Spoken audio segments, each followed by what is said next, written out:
Flossing in the morning is a really great way to keep your teeth healthy and start the day. But when you're through, here's what you do. Throw it in the trash, don't flush it. There's a problem lots of people don't know, called sanitary sewer overflow.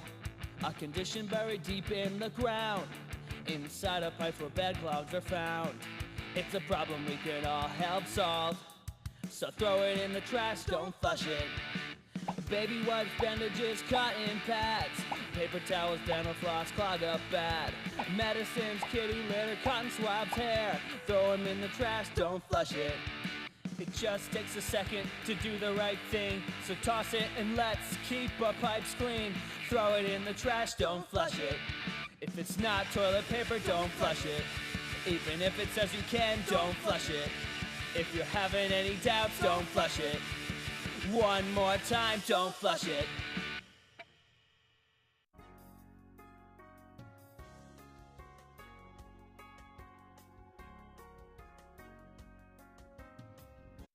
This is Dave.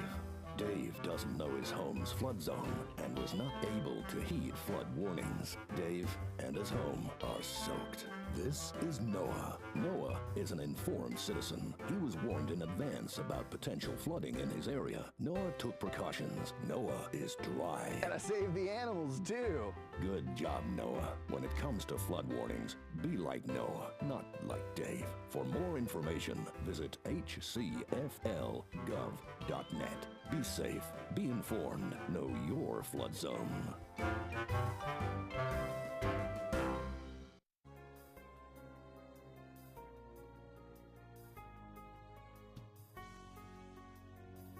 These are the jobs you may not see every day, but just know we're working hard to make Hillsborough County a better place to live, work, and play. Subscribe to our YouTube page for more great county-related videos, only on HTV.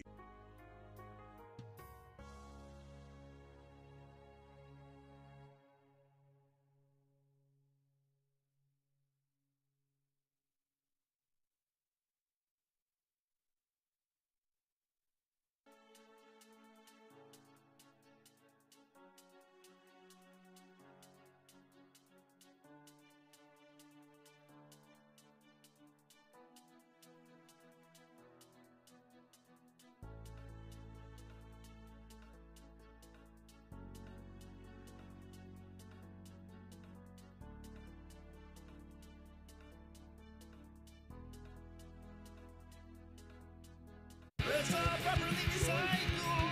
Let's all properly recycle. Let's all properly recycle. Leave out the plastic bags.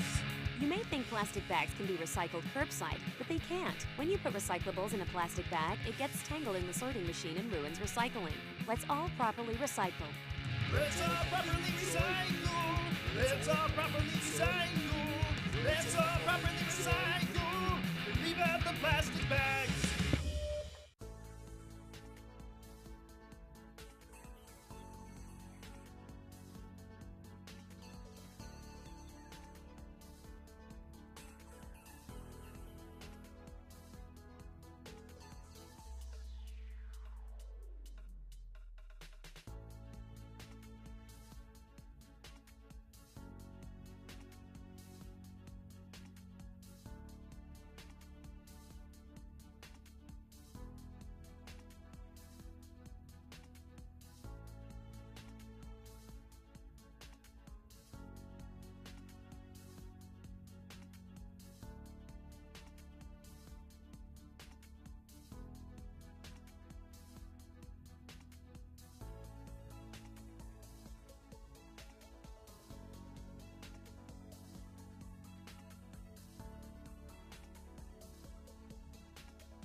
on, kiddo. I just changed your diaper.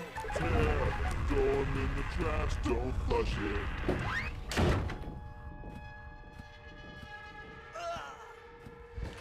What is it?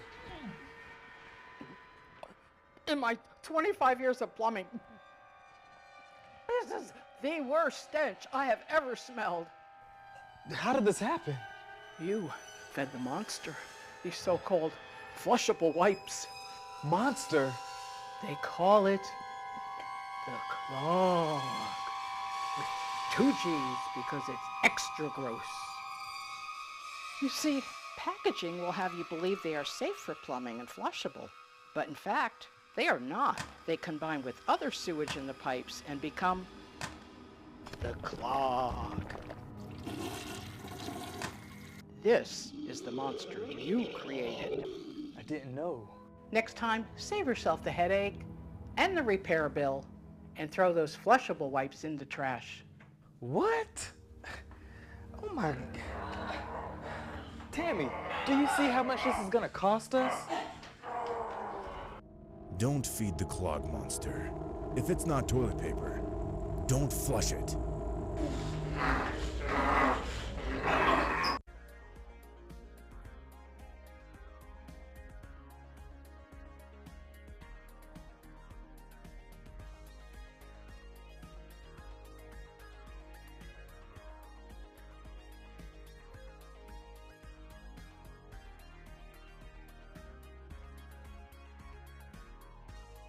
Hey everyone, did you know you could watch today's meeting live and on your smart device? Head on over to the Hillsborough County Meetings channel on the YouTube app. Click subscribe and turn on the notification bell so you can be automatically notified when Hillsborough County Meetings goes live. You can also browse any of our past meetings by swiping to the left and scrolling down. All that's left to do is just to click on a video. It's that easy!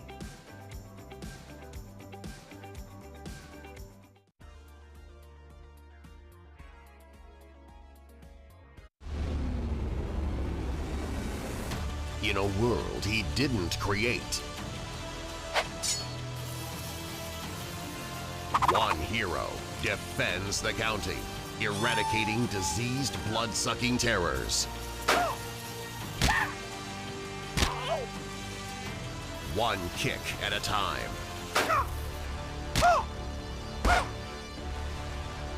A hero we deserve. Coming soon to a yard near you.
Tampa Bay is like no place else. Wait, you can't recycle the bag?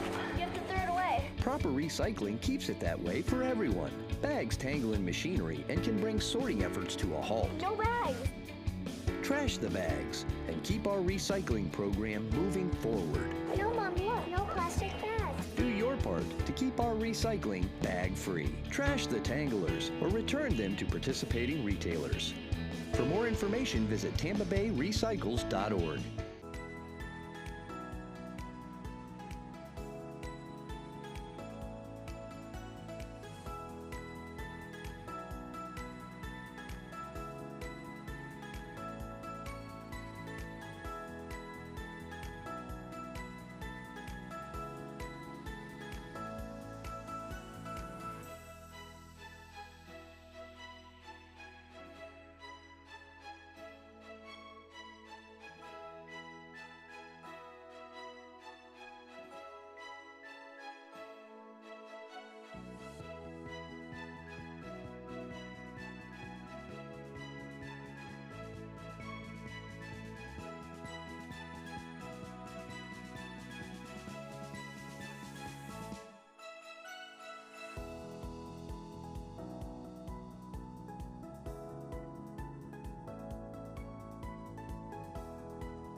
Good morning. Welcome to the Hillsborough County Commissioners Land Use Meeting on June 7th, 2022. I'd like to welcome everyone, and if everyone will rise for the Pledge of Allegiance, which will be followed by the invocation given by our chaplain. Commissioner White, you're recognized. Thank you, Madam Chair. I'll ask that everyone please stand at this time. We'll begin with the Pledge of Allegiance. Attention, salute, pledge. I pledge allegiance to the flag of the United States of America and to the republic for which it stands, one nation, under God, indivisible, with liberty and justice for all. Heavenly Father, generation by generation, you trust us with this finite resource of the land here on this earth that we'll be dealing with policy matters on today, and pray that you will guide this board, our staff, and stakeholders as we make these important decisions, not only for today, but for the future. And as always, I pray for our armed forces and our first responders. Pray that you'll guide them and keep them safe each and every day. I ask for these blessings in your heavenly name. Amen.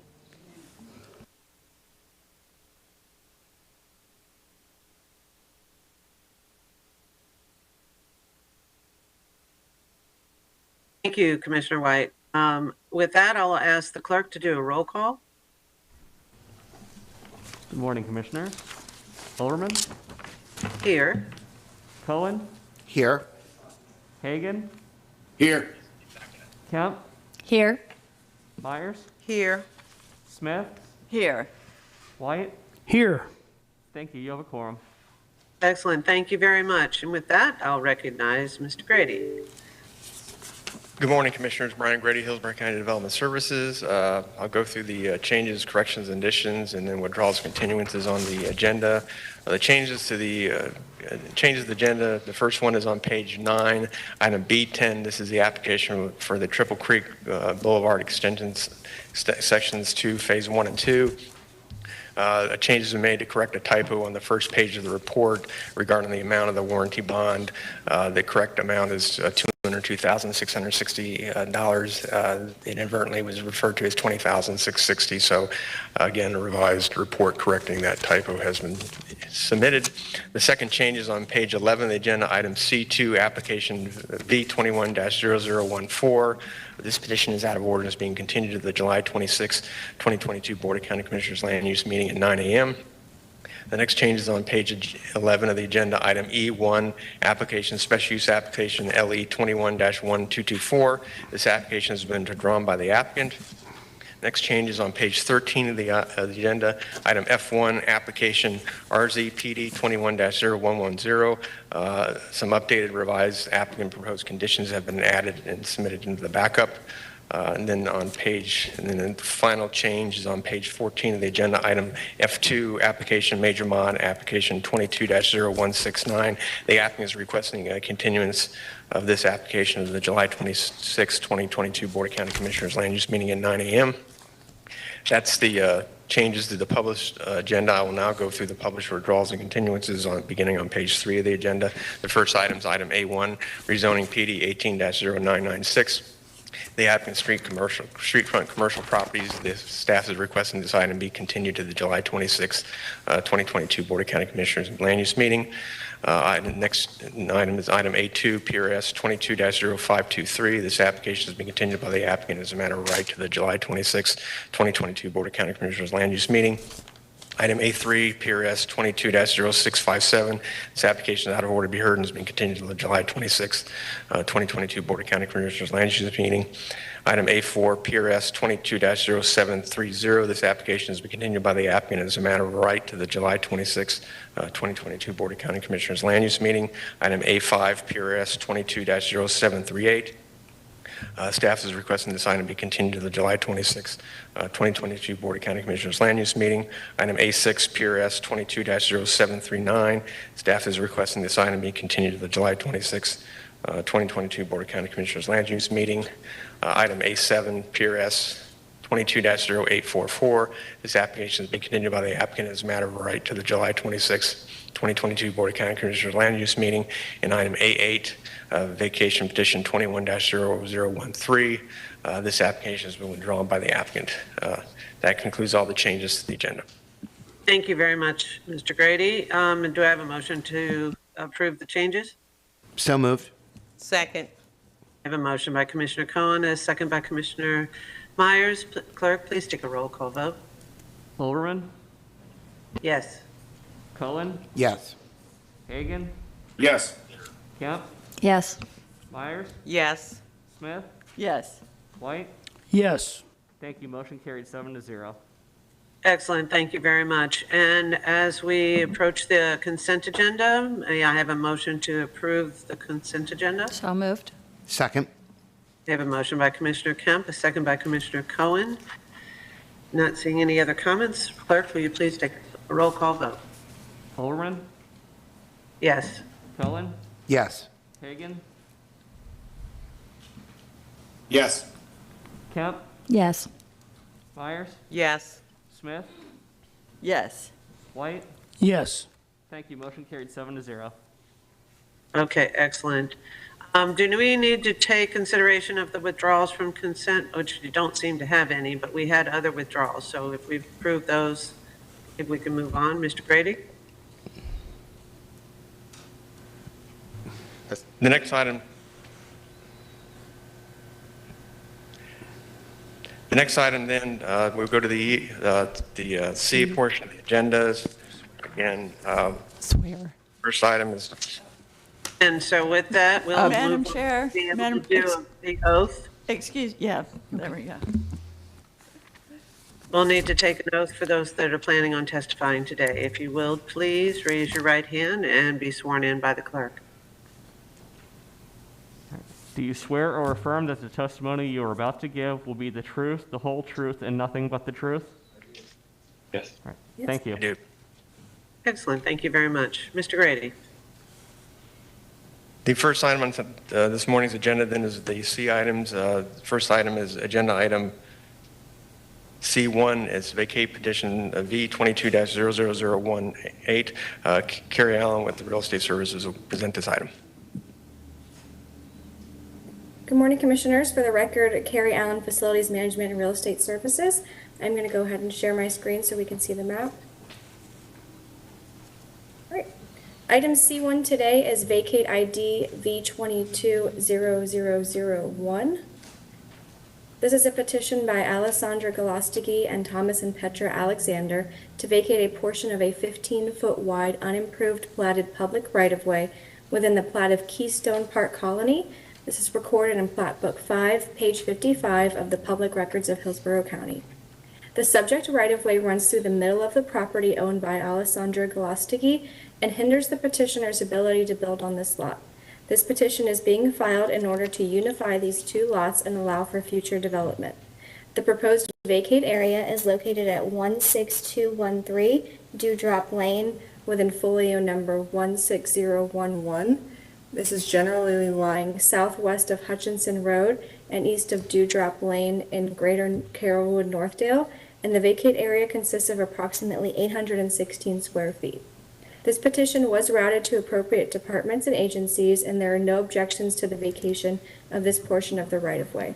However, Spectrum has requested the reservation of a utility easement over the proposed vacate area due to facilities located and maintained therein. Staff recommends approval of this petition request. Thank you very much.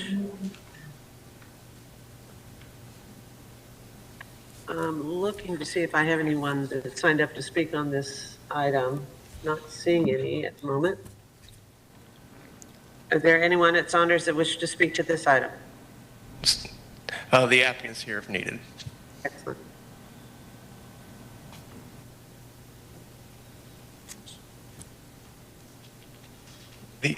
Brian Grady, Development Services, the applicant indicated he does not desire to speak unless the board has questions. I don't see any questions from the board at the moment. What is the board's pleasure? I'll move approval. Second. I have a motion by Commissioner Kemp, a second by Commissioner Cohen. Seeing any comments or questions, please take a roll call vote. Hilberman? Yes. Cullen? Yes. Hagan? Yes. Kemp, Yes. Myers, Yes. Smith, Yes. White. Yes. Thank you. Motion carried 7-0. Excellent. Thank you very much. Mr. Grady. The next time we'll move to the E items is, again, as part of the changes, C2 was continued, E1 was withdrawn, so we're now up to item E2. This is PRS application 22-0733. The applicant is 18th Street Development LLC. The request is for minor modification of plan development that's located on the west side of Bell Shoals Road. I know. As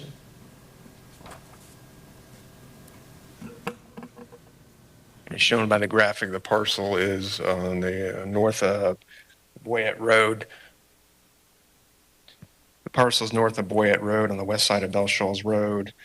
Here's a close-up of the existing facility. The PD is approved for a 260 place resident community residential facility in 4 development pods. Basically, the purpose of this minor modification is to modify the general site plan and layout of the development. This graphic shown on the Elmo right now is the existing layout of the parcel. Ostensibly, the changes specifically are specifically more focused on the internal pod C, which again you can see in this one provides for a layout of multiple attached buildings, and the proposed revision is to provide for a more unified building within that pod C. I will note the original approvals for this PD, when it was originally approved, allowed for within that area a single building or multiple buildings as a generalized building envelope. So staff is recommending approval of this because we believe it's consistent with the original approval's intent, and we are recommending approval and available for questions. Thank you. Thank you very much. Is the applicant present?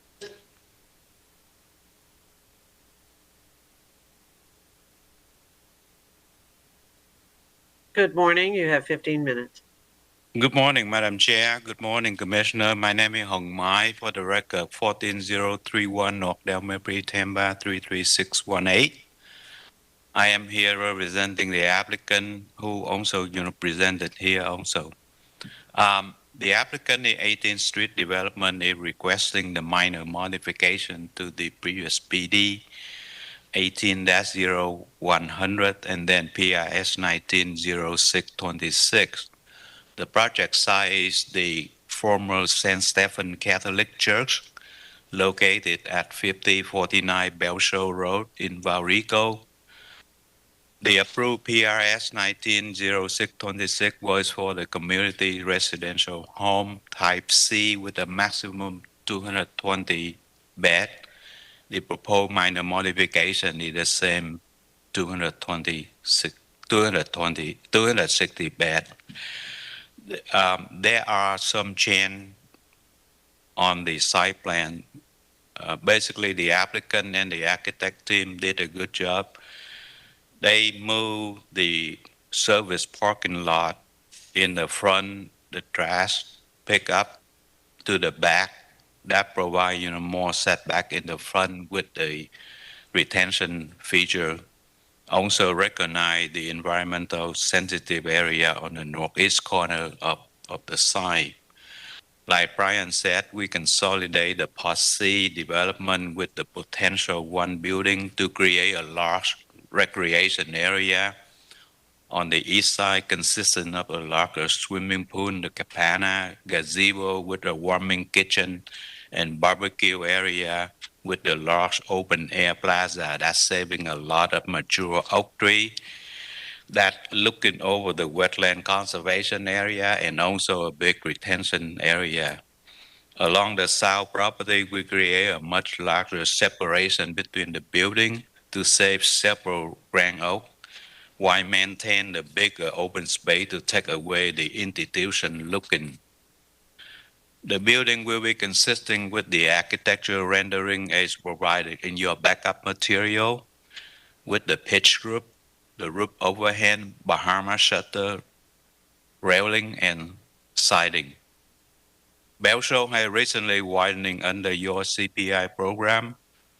from 2-lane to 4-lane in front of the project site, provide with the 2 brand new driveway. We submit 2 administrative variants requesting to keep the 2 existing driveway, and the county engineer find it approvable. Staff find it the PD modification request approvable. We have reviewed the staff condition of approval and have no objection. I'd like to take the opportunity to thank you, your staff of the Development Services and Planning Commission, for working with us. With that, I am closing my presentation and respectfully request your approval of the minor modification. And I am happy to answer any question you might have. Thank you. Thank you, Mr. Mai. I appreciate that. With that, I'm not seeing anyone signing up for proponent or opponent testimony for this item. There's no one in the audience. Excellent. Thank you very much. And with that, we'll turn it over to Development Services. Brian Grady, Development Services, we have no additional comments. Excellent. So with that, I would take a consideration of motion of approval. So moved. Second. Motion by Commissioner Cohen, a second by Commissioner Kemp and White. With that, clerk, if you'll take a roll call vote, please. Overman, Yes. Cohen, Yes. Hagan, Yes. Kemp, Yes. Myers, Yes. Smith, Yes. White. Yes. Thank you. Motion carried 7-0. Thank you, Mr. Mai. Your item was approved. Mr. Grady, you're recognized. Thank you, Commissioner. Yes, the next item is agenda item E3, PRS application 22-0822. The applicant is MG3 Riverview LLC. The request is for a modification to the existing plan development to modify entitlements in the site development layout associated with approved school on the site. I'll go to the AMLO to orient to the area and show the changes in the site plan. Again, the parcel is located east of I-75 at the northwest corner of Fernhill Drive and Sims Road. As you can see from this aerial, portions of the school have already been constructed with parking lot and stacking serving that facility. The applicant is proposing a reduction as part of this modification in order to reduce parking and stacking associated with the required number of students, is reducing the high school grades by 200 in order to facilitate a reduction in the required stacking and parking associated with the school for the second phase of the project. Again, this is existing approved site development plan. As you can see, the larger parking area, the proposed building and play fields. Again, the applicant is reducing the number of students, thereby reducing the size of that area and also the required stacking to accommodate stacking on site for the number of students proposed for the facility. Staff is recommending approval and available for any questions. Thank you. Thank you very much. With that, I will ask for the applicant to make the presentation. Good morning, Chris McNeil, representing the applicant, address 15957 North Florida Avenue in Luz, Florida. Again, the request is reduce the overall student count by 200 high school students. I have 2 exhibits I can show you just to kind of further highlight the area that we've modified that may be of interest to see. I'll put them on the.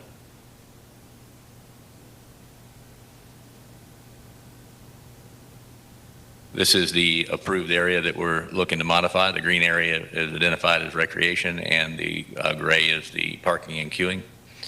And this is the proposed exhibit.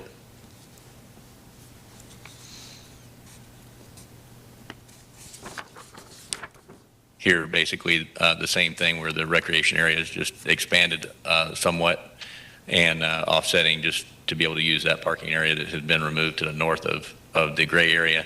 The gray area is just reconfiguration for the queuing and parking that would be associated with fewer students. Also to note here, just not to, so it doesn't get missed, is north of that parking area, we also are showing event parking as well, which is shown on the event parking plan and the plan package. Thank you.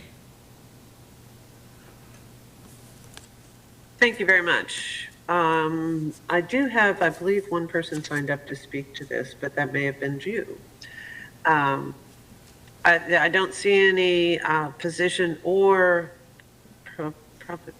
proponents. So with that, we'll move to development services. I think we do have one person. Do you want to speak, sir? You'd like to speak? I think there's a gentleman who does want to speak. He's coming to the dais. Okay, thank you.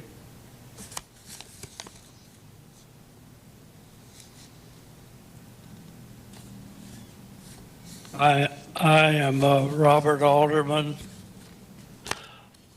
I have the adjoining property south of the existing school, and I've got 24 years in the United States Navy, retired, and 20 years and 1 day on the Tampa Fire Department. And I've lived at that location for 30 some odd years, 35 years. And there's a problem there. I'm not opposed to this, any of this. Reduction is better. I'm not opposed to it. My wife is not, of 63 years, is not opposed of it.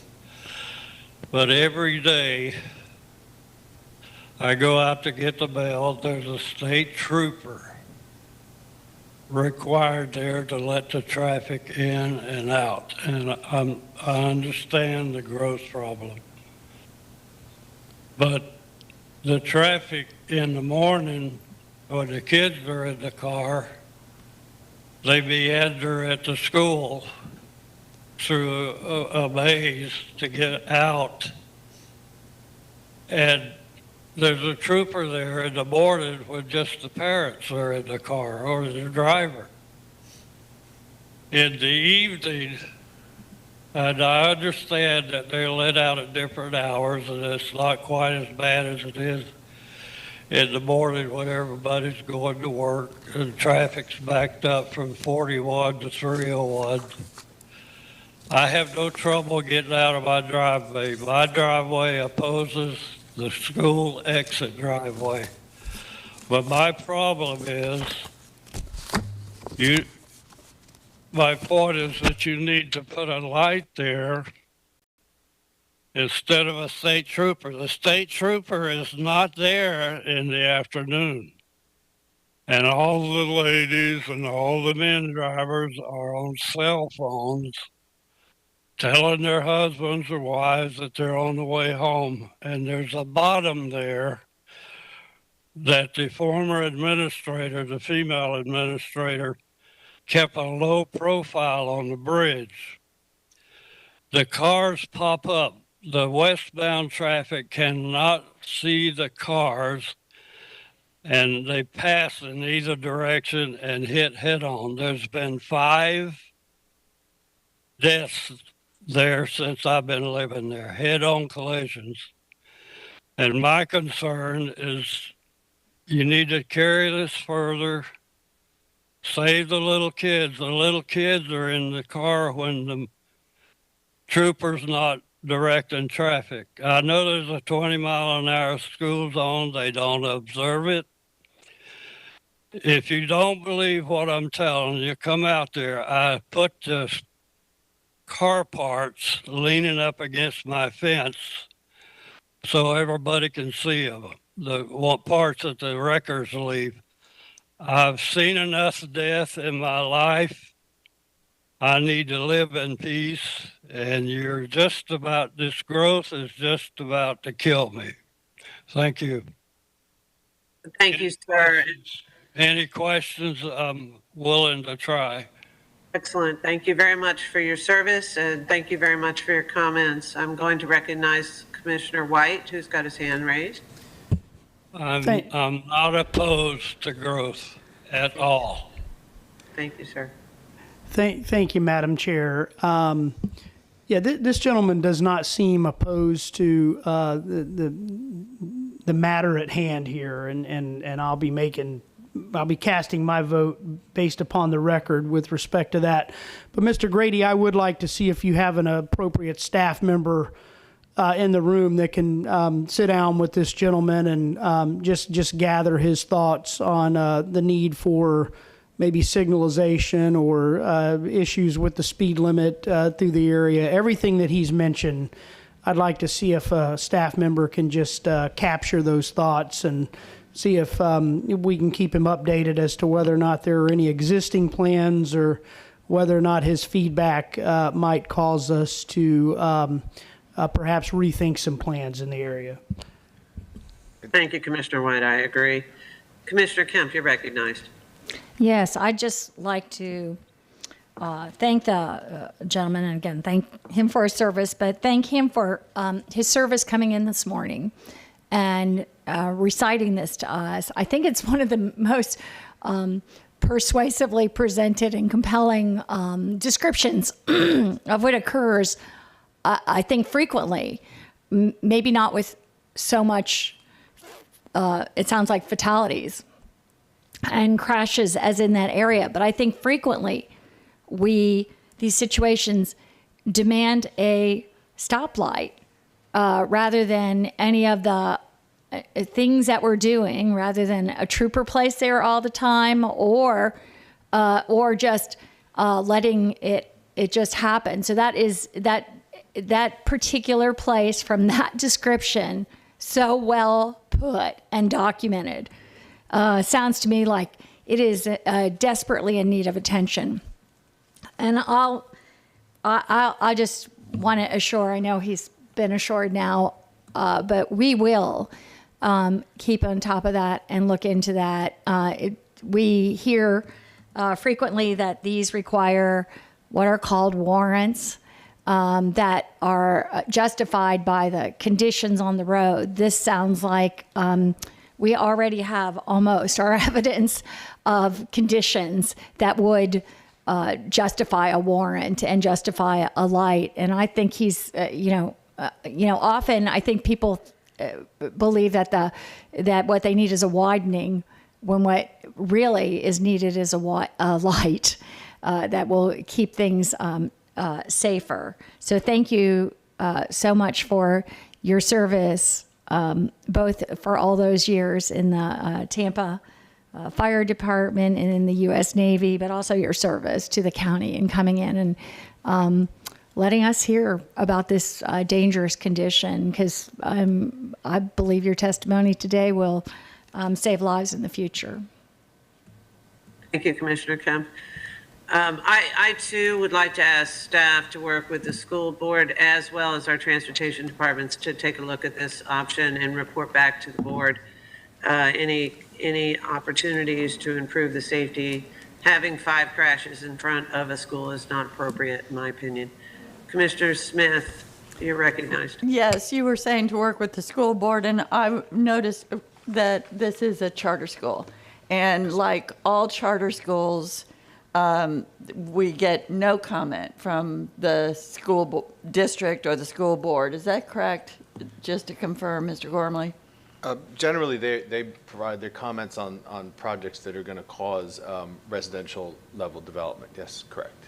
So a charter school can come in and do, they have a lot more freedom than a public school to do whatever they want to do for a while and then sell the property and let the kids find a home in our public schools as soon as they're done making their money on the property. So I wonder, we're having some other, and I too thank Mr. Alderman for coming in and want to assure him everybody here believes every word he said. And understands the problem and wants to look into it. But I wonder if we might look into the bigger issue of having a report come to us, maybe at another land use meeting, of how traffic lights and warrants are actually permitted and what the criteria is, because this is not the only intersection where we're getting constituents telling us the intersection is dangerous and they would like to see a traffic light, and we refer that to staff, but I think it's getting to be about time we should understand a little bit more about how that works at some future meeting. Would that be all right? Or do you need a motion? Okay. We don't need, sorry. All right, thank you. Excellent, thank you. Commissioner Kemp, you're recognized. Yes, and it's a great point that Commissioner Smith brings up, because if Mr. Alderman hadn't been here this morning, we wouldn't know this information.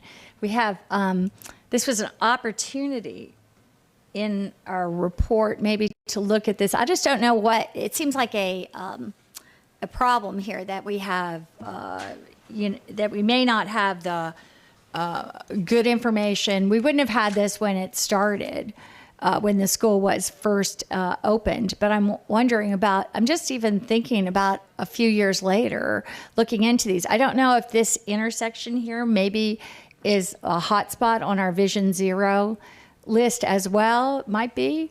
I'm not sure. It sounds pretty, a pretty dangerous area. So I'm just wondering, if Mr. Alderman had not come in, do we have other areas like this in the county, and how do we spot them, and how do we know? Because I'm just really impressed that he came in to say that, not to oppose what was happening, not because, not because he had an answer to this, but just to make this board aware. And I just think it's really important that happens. But I wonder if what mechanism there is if he hadn't chosen or couldn't come in this morning to report this, because it sounds like something that is really important for us to follow up on. Thank you, Commissioner Kemp. I'm assuming we're going to hear back from the staff on this item, as well as the future opportunity to discuss when we find that some of these developments do create a different scenario than once was evaluated when we first approved the project. Mr. Grady, we'll hear from Development Services now. Brian Grady, Development Services. Staff is speaking with the gentleman and get his contact information and get a complete list of his concerns, and certainly be following up on the status of his concerns with appropriate staff. Have nothing further to add at this time. With that, I don't see that we have an applicant rebuttal at this point. It's necessary. And with that, do I have a motion? Move approval. Second. Motion by Commissioner White, second by Commissioner Myers. Please, clerk, take a roll call. Silverman? Yes. Helen? Yes. Hagan? Yes. Kemp? Yes. Myers? Yes. Smith? Yes. White? Yes. Thank you. Motion carried 7-0. Mr. Grady. The next agenda item is agenda item E4. It's CDD application 22-0551, petition to establish the Watershed South Community Development District. This petition has been submitted by NNP South 2 LLC to establish the Watershed South CDD. The Watershed South CDD will encompass approximately 758.88 acres and is located west of I-75, north of 19th Avenue Northwest, east of US 41, and south of Stake Tomato Road in the South Shore area, east of Apollo Beach. No objections to the proposed CDD were raised by renewing agencies. Staff finds the application meets the requirements of Chapter 190 Florida statutes to establish the Community Development District and recommends approval. Available for any questions. Thank you. This is a public hearing. I do not see anyone signed up to speak to this item. The applicant is present for questions if you have any. Excellent. Would the applicant like to address any? But I'm not seeing any questions or any hands raised from the board at this time. They've indicated they're available for questions, but don't need to give a presentation. Okay, excellent. Board, Commissioner Smith, you're recognized.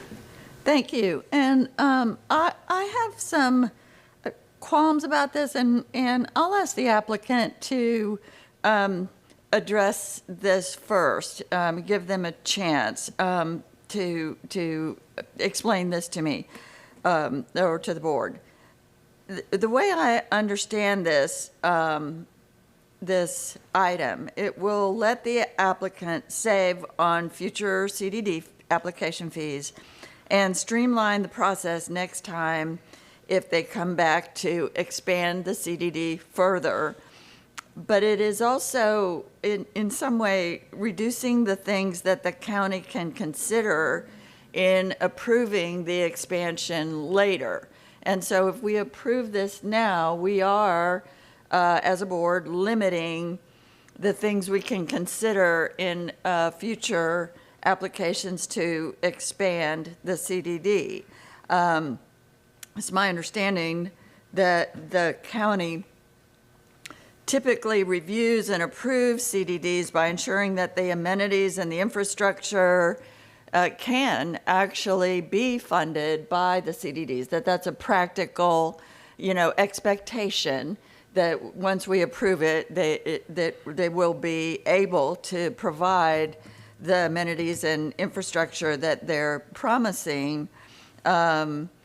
But the statute allowing these expansion zones now reduces the review and analysis we can do before approving the next expansion. I'm concerned because I've lived through the last housing bubble, and I'm looking forward knowing that that's not the last housing bubble.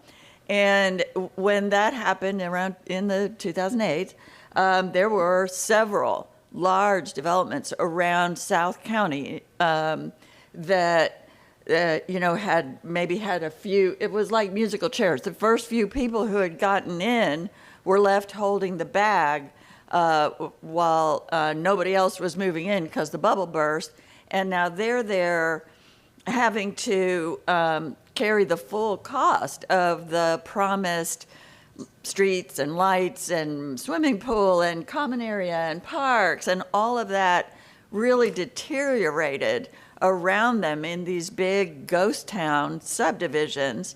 And so, I just want to make sure that we are not giving up right here any ability to fully review for future expansions of CDDs with an understanding of whether or not they can, it's fiscally practical and probable that they'll be able to provide the amenities and infrastructure. I'll ask the applicant to address that first before I ask staff to maybe follow up.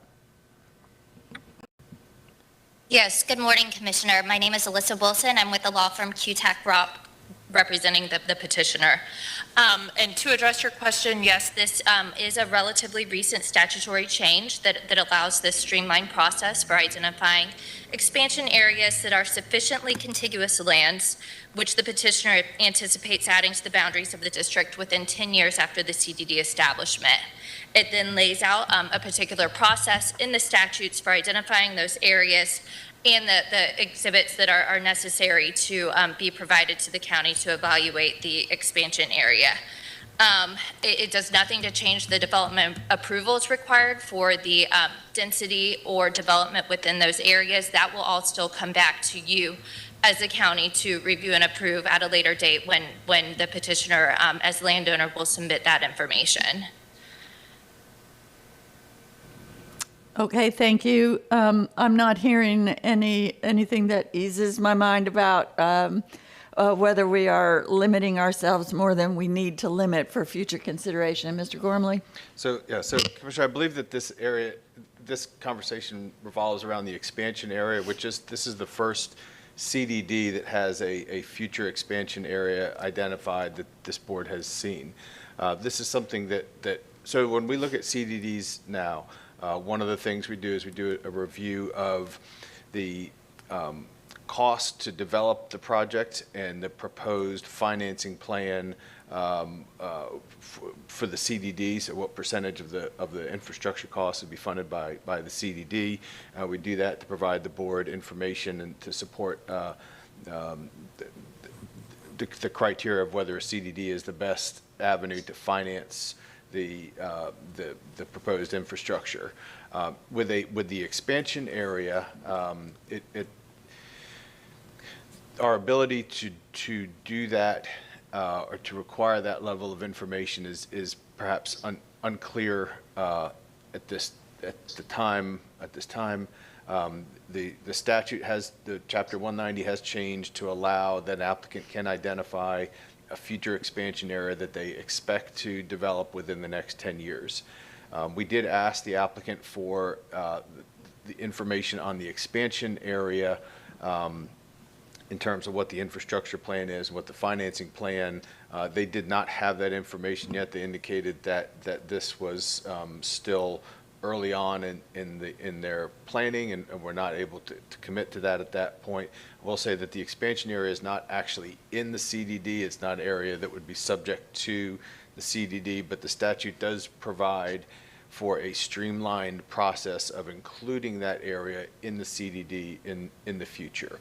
And so what it does at that time is it would require the applicant to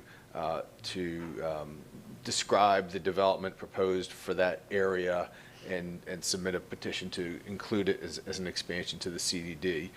Whether the statutory criteria that applies to the formation of a CDD would also apply to the addition of expansion area, I think it's not clear that it does. The applicant has argued, or has put a legal argument forward that the way that they're proceeding today is consistent with the legislative intent and change in Chapter 190 to set the table for future expansion areas. So in terms of again, our review really focuses on is this the best financing mechanism for this development, and that's where we typically will have the infrastructure cost, the amount of financing, and it lets us bring the board information on the percentage of that cost that would be proposed to finance with the CDD, and that we factor that into the recommendation on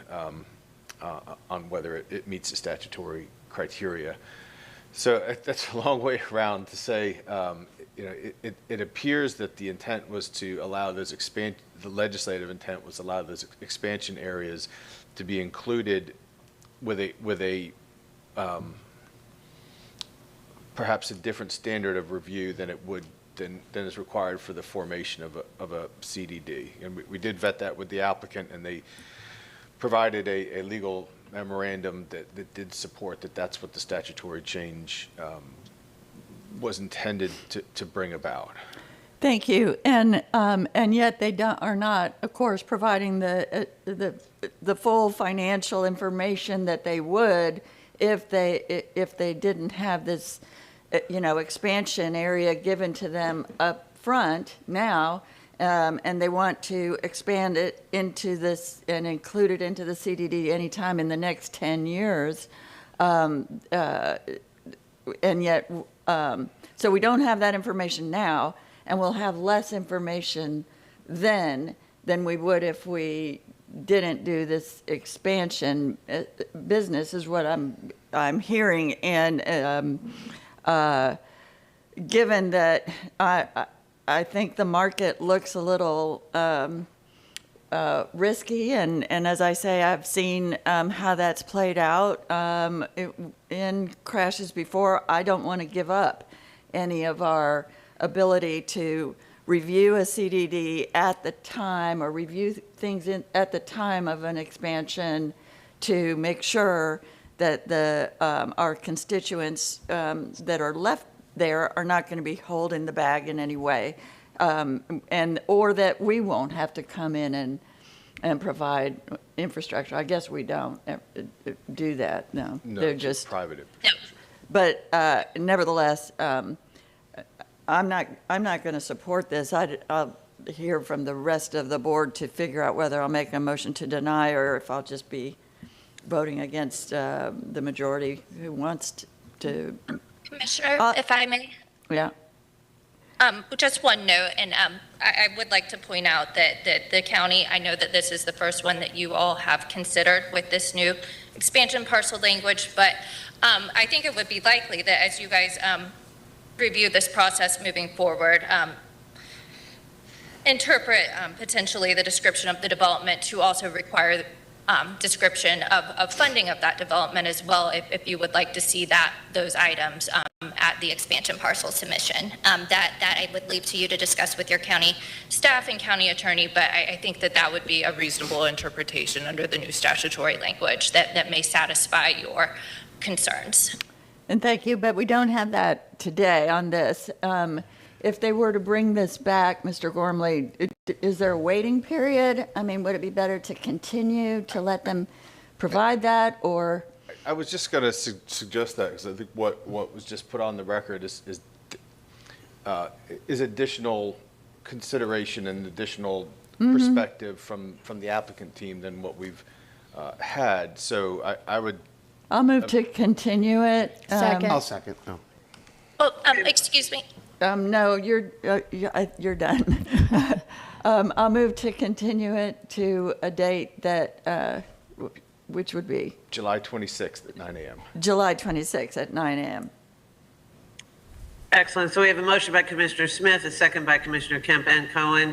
Commissioner Cohen, you had your hand up. Did you have a comment? I was actually just going to suggest going in the same direction that Commissioner Smith did. So that's why I support it. Okay. All right. That's fair. I did have some concerns about the estimated costs in the future, given we're seeing significant differences. So I think coming back with some additional information would not harm the opportunity to move forward. With that, we'll take a roll call vote, seeing no other comments. Overman? Yes. Cullen? Yes. Hagan? Yes. Kemp? Yes. Myers? Yes. Smith? Yes. White? Yes. Thank you. Motion carried 7-0. Thank you very much. I appreciate that, board. With that, we'll move on. Mr. Grady?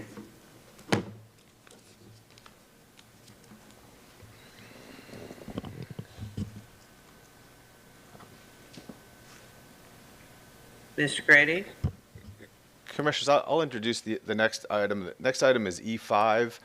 This is the second of two required public hearings for a development agreement among the county, the Hillsborough County School Board, and Lennar Homes. This agreement is to support two rezoning applications that the board approved last May. And the agreement is to support primarily a 3-campus school on Westlake Drive. It will consist of pre-K through 12.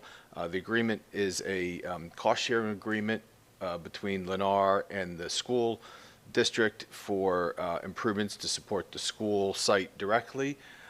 It'll serve as a proportionate share agreement for the Lennar project to satisfy school concurrency, and also as a mobility fee alternative satisfaction agreement that will allow several Lennar projects to contribute toward their mobility fees towards an improvement of the intersection of Westlake Drive and 674. That will include widening and adding lanes and adding a signal to that intersection. We in review of the school, found that improvement was necessary to support the school campus. This agreement does have one correction of a scrivener's error from the version that was before the board last meeting that misidentified one of the 71-unit Lennar projects that would be contributing to the Mufasa. So this agreement does have an addendum that removes those 71 units and adds another 71 units within the same mobility fee zone. Again, this is the second of two public hearings, and it's in order for the board to act to approve following a public hearing. Available for any questions. Thank you.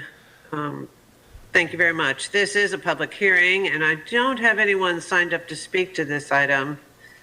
And with that, I will take board comment and consider Move approval. Move approval Second. second by Commissioner Kemp. With that, we'll take a roll call vote. Overman, Yes. Cullen, Yes. Hagan, Yes. Kemp, Yes. Myers, Yes. Smith, Yes. White. Yes. Thank you. Motion carried 7-0. Excellent. Thank you very much, Board. Now we are on to the regular agenda. Mr. Grady. The next item is agenda item F1 is rezoning PD 21-0110. The request is for rezoning from RSC2 to planned development for a 1-acre parcel located at 11216 McMullen Road. Commissioners, this was before the board a few months ago. There was discussions that the applicant at that time requested a continuance of the application in order to potentially offer up additional restrictions and conditions to the proposal. Again, the proposal that was before the board a couple of months ago was for a 19-bed community residential home type C. The applicant has proposed some additional restrictions, which are in your backup, consisting of committing to limit the residence to senior citizens 65 years of age or older, reduce the bed count from 19 to 12, committed, and as part of that commitment to the age restriction included a condition record indicating how they would maintain records to ensure compliance with that standard. They also committed to no freestanding signs or wall signs and a 4-foot hedge to place along the parking lot frontage along McMullen Road Boulevard. They also added some additional conditions regarding transportation required improvements that were in the transportation's recommended conditions of approval. That's been the changes since the last time this was before the board. As noted in the backup, staff in our initial review did not find this supportable based on requirements for the waiver from the 500-foot separation standard from residentially zoned property and the increases in intensity associated with the request. Staff's available for questions if you have any comments. Thank you. Thank you very much. With that, we'll open it up for oral argument and limited to the parties of record. The applicant available to speak? Yes, good morning, Madam Chair and Commissioners. My name is Todd Pressman, 200 2nd Avenue South, number 451 in St. Petersburg. I have a PowerPoint for you. If we could pull that up, please. Thank you. So this is 21-0110. It's been revised a number of times with more restrictions and lesser intensity. Next slide, please. Located in the Riverview area. Next slide. A little closer view. Next slide. This is Angel TCH. They've been in existence as an ALF for 4 years with a 6-bed ALF. They're a senior living provider with 4 other ALFs, 9 years in the business. Mr. Scott is a disabled Marine. His wife has a master's in health administration. We were seeking expansion of 12 beds under a PD. But that's been revised, if I may continue, please.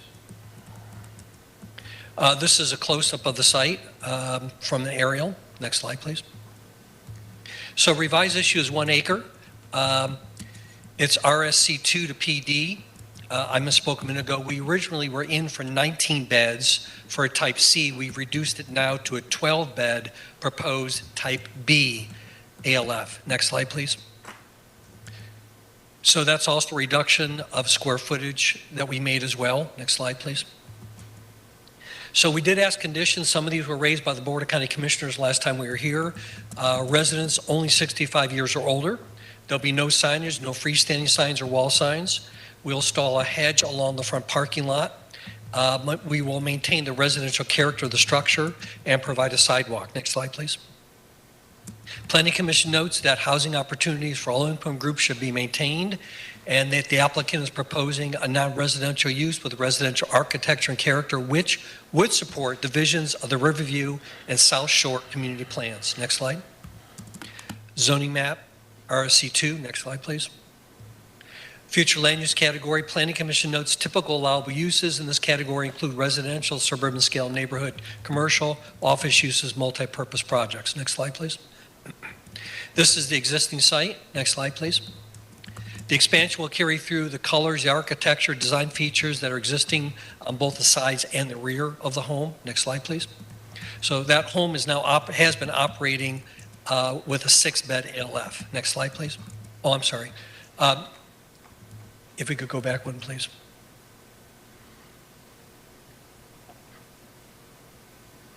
You're going forward.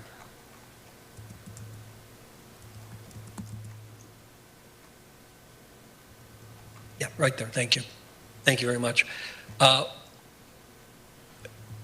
We'll continue the roof feature design, window design, colors, and the humps and bumps, and it stays 2 stories. Next slide, please. So a quick look at the site plan as it's laid out in the lot. Next slide, please. This is the existing 2-story residence you saw in the picture. Next slide, please. This would be the proposed building expansion. And next slide, please. In the center would be a courtyard, which would surround the use entirely for the interior. Next slide, please. We've also met transportation concerns on the access point. Next slide, please. Very low trips obviously proposed as de minimis per your county traffic engineer, 31 trips per day, 2 a.m. peak, 3 p.m. peak. Next slide, please.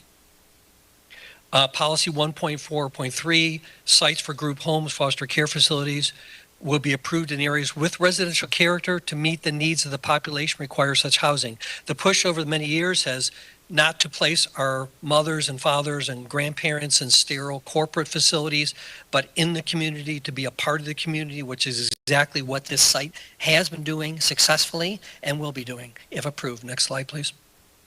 And also from the comp plan, Hillsborough County has established comp plan policies which allow group homes in certain residential areas and areas of residential character. Again, that's from the housing element of your comp plan. Next slide, please. Goal 2, promote and assist provision of ample housing supplies, broad range of types of price levels to meet current projected housing needs. So all Hillsborough County residents have the opportunity to have standard housing. Next slide, please. Use is extremely non-impacting on a large lot. There's no exterior activity. There's no parties. There's no noise, no low and very low trips. Everything is basically interior. There's a fence and distance separation, and the home expansion will maintain a strong residential character. The rear area is natural buffering. Next slide, please. Now, it is part of a subdivision, which we have talked to, and one of the representatives is here. They've been generous in having communication. But I do want to point out that this site is located on the main road. It is not really a part of the interior subdivision. All access will be to the main road, not to the interior of the subdivision. So we don't see it having any impacts in regard to its location to the subdivision. Next slide, please. Next slide, please. Again, we have the tested time operated for 4 or 5 years, with, as far as we know, without a single complaint until this application had been applied. Next slide, please. Again, the push from state and federal is to move our mothers, grandfathers from warehousing sterile areas into the community. And Angels has cared for 2 families from this subdivision and 6 other families in close proximity. So that is exactly what they've been doing, is taking care of residents in the immediate vicinity and in the subdivision. Next slide, please. Meets all side and rear setbacks in the RSC2 for the structure. Next slide, please. Now, this is another way to look at this, commissioners. The proposed expansion here is to the rear at the same height and same equivalence of building requirements. Next slide, please.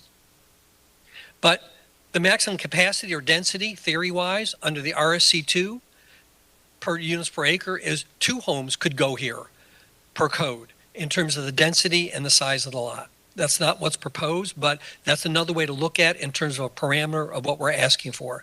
Next slide, please.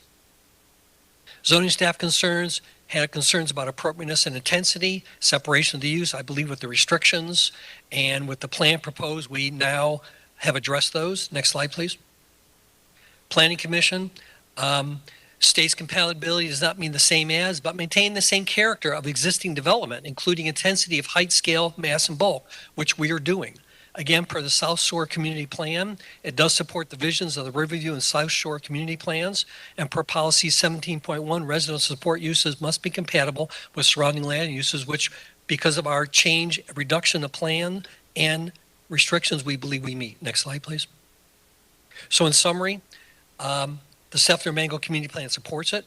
We've been very restrictive to 65 years and older, no signs, new parking lot hedging. It's really a small increase of a non-impacting use. There are comp plan policies that support it. This site has had the test of time, and we're looking to continue and provide more support for our families in this immediate area and subdivision. With that, we appreciate your time and consideration and happy to answer any questions you might have. Thank you, sir. I do not see anyone signed up for this. Are there any proponents who would like to speak to this matter?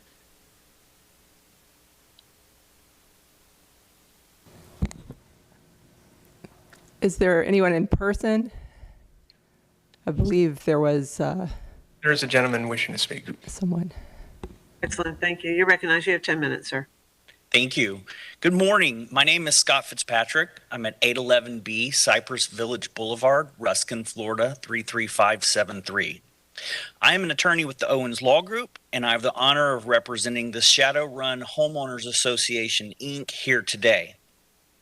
This HOA has 386 members who reside in the Shadowrun subdivision located in Riverview, Florida.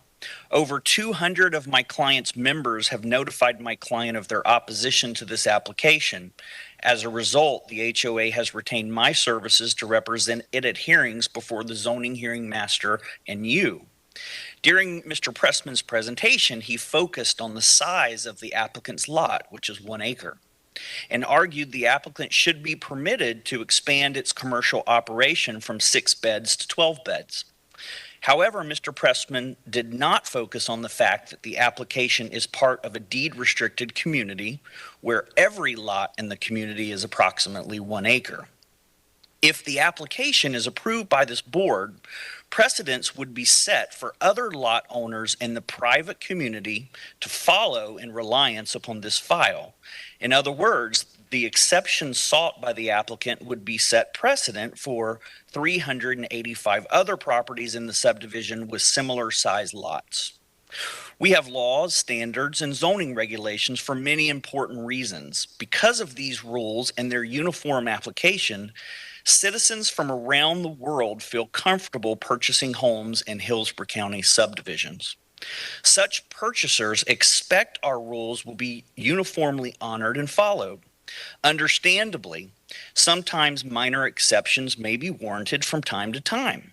However, this application does not meet basic criteria required by the rules.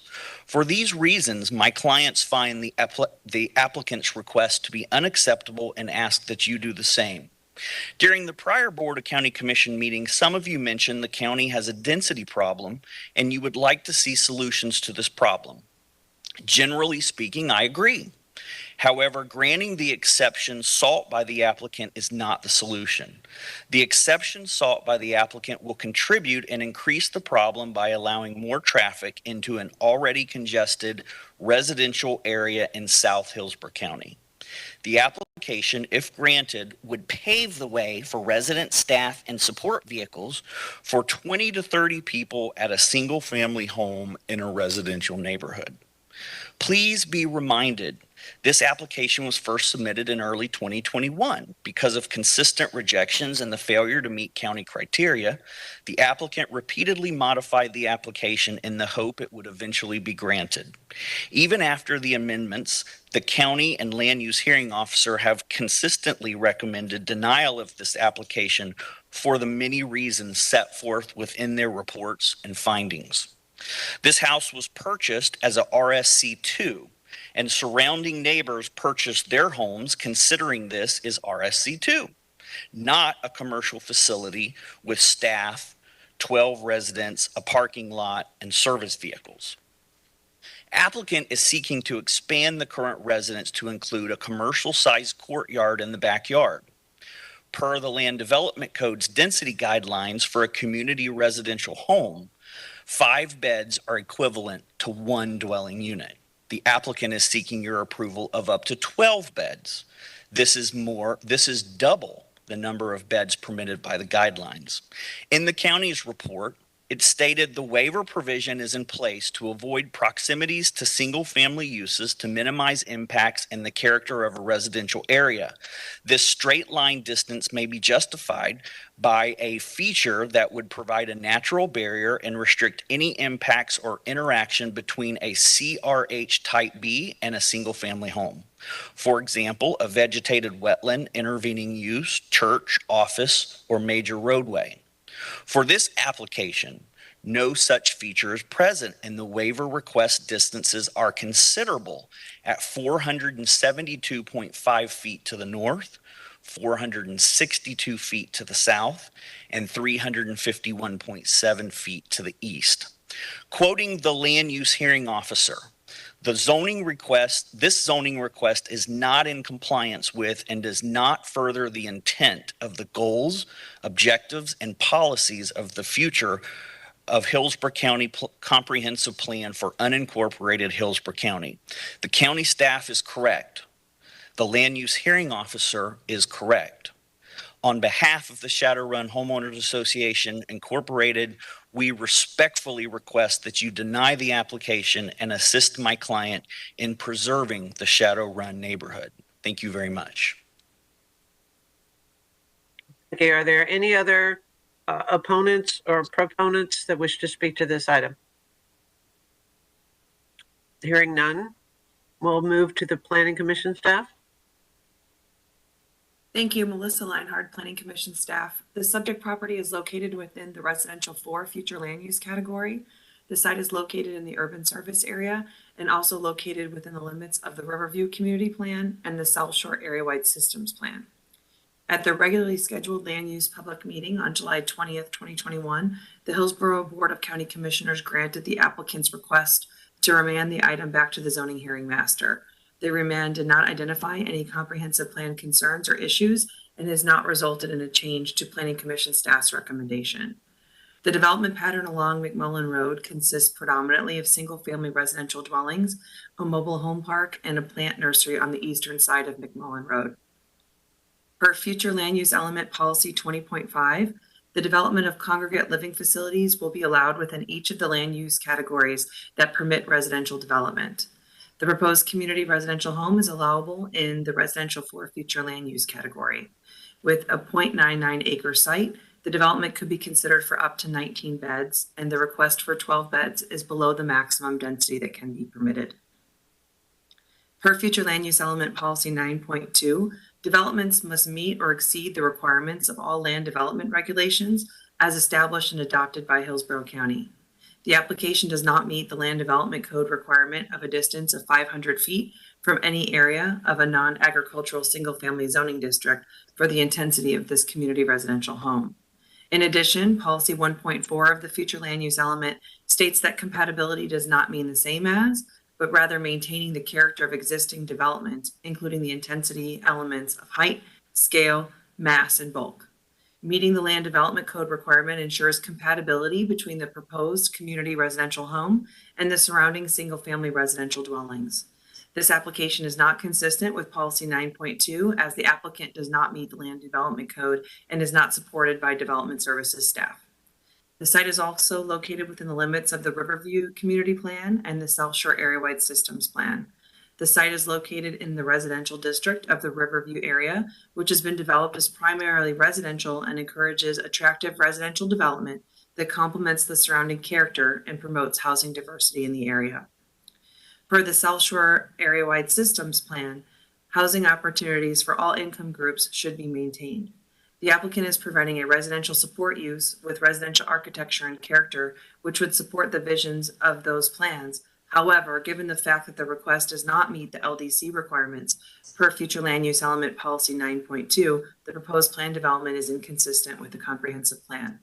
And based upon those considerations, Planning Commission staff finds the proposed plan development inconsistent with the future of Hillsborough Comprehensive Plan for unincorporated Hillsborough County. Thank you. Thank you. And I have to apologize. I did not give the applicant an opportunity to rebut for 5 minutes. Does the applicant wish to do that at this time before we move to the zoning hearing master's recommended summary? Thank you, Madam Chair. Commissioners, Todd Pressman, again for the record. I'd like to thank Mr. Fitzgerald and the subdivision. We have had communication. We have discussed issues. I always have great respect for that. And I think Mr. Fitzgerald presented their positions very clearly. I will say in regard to precedent, I don't see this issue as creating any precedent for the subdivision. As I showed you, there are, by my count, just 7 lots out of, I believe Mr. Fitzgerald indicated there are 285 lots in the subdivision that front on the main roadway and are positioned away from the subdivision and only have access to the main road, not into the subdivision directly. On top of that are far-reaching restrictions. And over time, yes, we have modified this application as we've talked with the community and heard feedback from the Board of County Commissioners. So we've reduced the size considerably. So in regard to those elements, we don't see it as a precedent for the subdivision. Mr. Fitzgerald referred to traffic. Your traffic department specifically indicated that was a de minimis request. Obviously, ALF has a very low rate, particularly as we've reduced it to 12 beds. The Planning Commission did find different on some policies as compared to the zoning hearing master.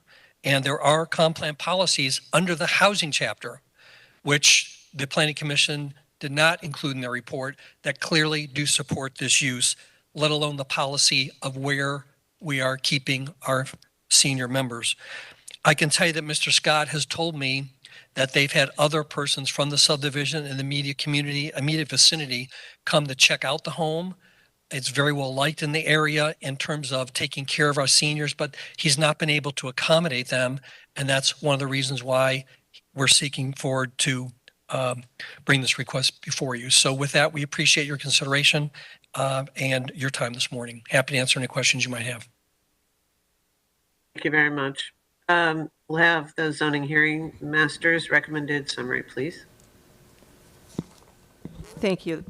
The zoning hearing master considered the proposed modification to the subject properties zoning. The property consists of a 1 acre approximately located on the east side of McMullen Road, south of Shadow Run Boulevard.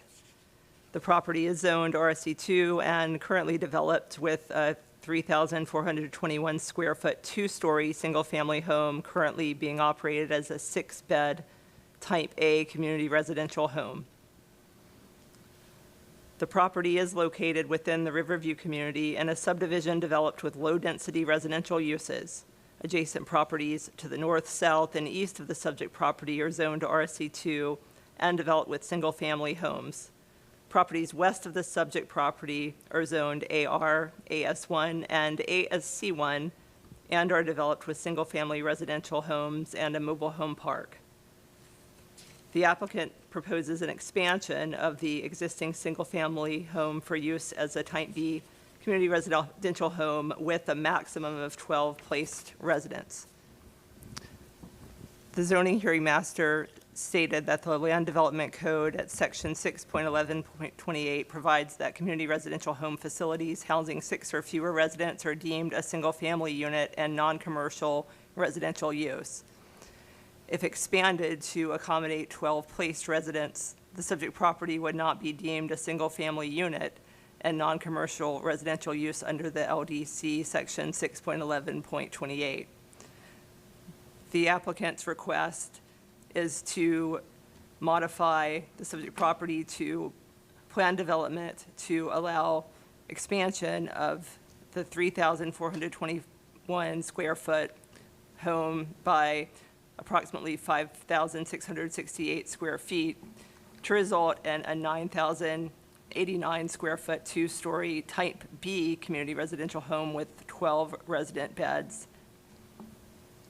The applicant's request involves and requires waivers of the Land Development Code's requirement for separation from RSC zone properties, including a waiver of approximately 472 feet to the north, 462 feet to the south, and 351 feet to the east.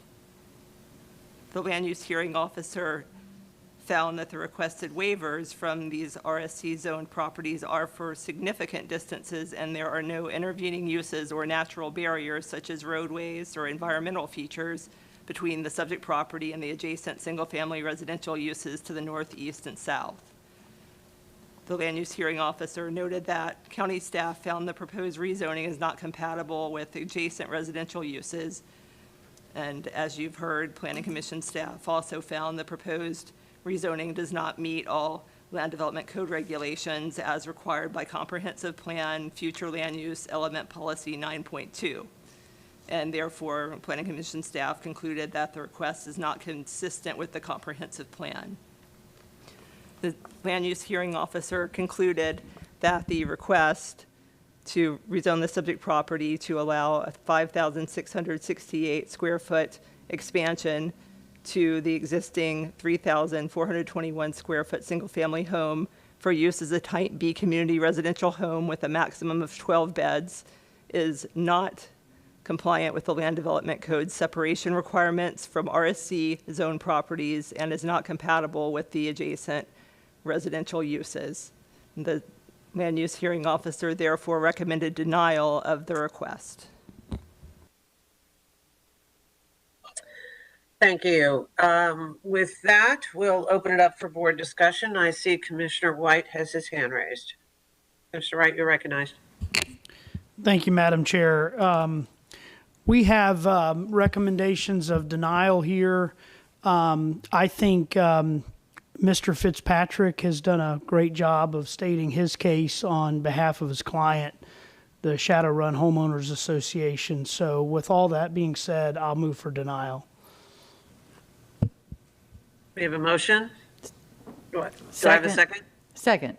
And by Commissioner Smith. Commissioner Smith, you're recognized. Yes, and you know, I have to say, I really do feel the force of the applicant's argument that it's important to put small senior homes and facilities in neighborhood settings. I was especially moved by his saying that this particular applicant has a record of serving the people right there in the neighborhood with their families nearby. I can see the importance of that, but I just can't get past the Shadowrun Homeowners Association providing their deed restrictions in the record that says certain uses of home sites are prohibited.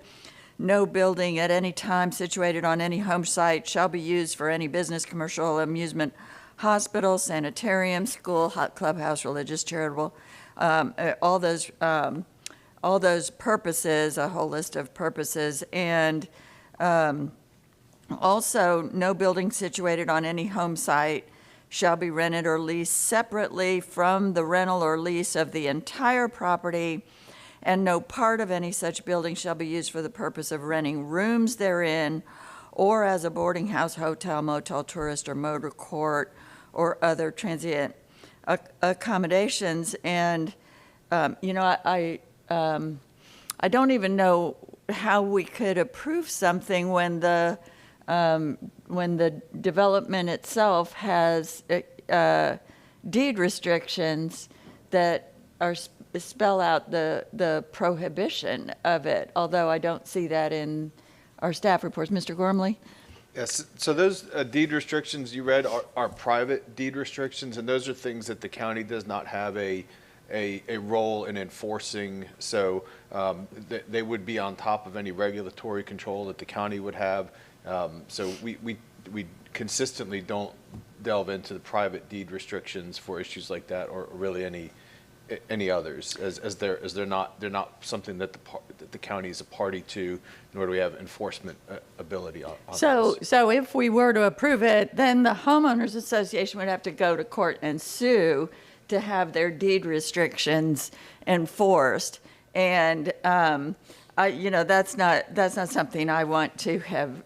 I'd rather just stop that here. If they had community support in light of the reduction of the numbers and in light of the record of having served the community, that would be one thing. But with the community opposition and presenting the deed restrictions that that spell out this is not supposed to be a use, along with, the land development code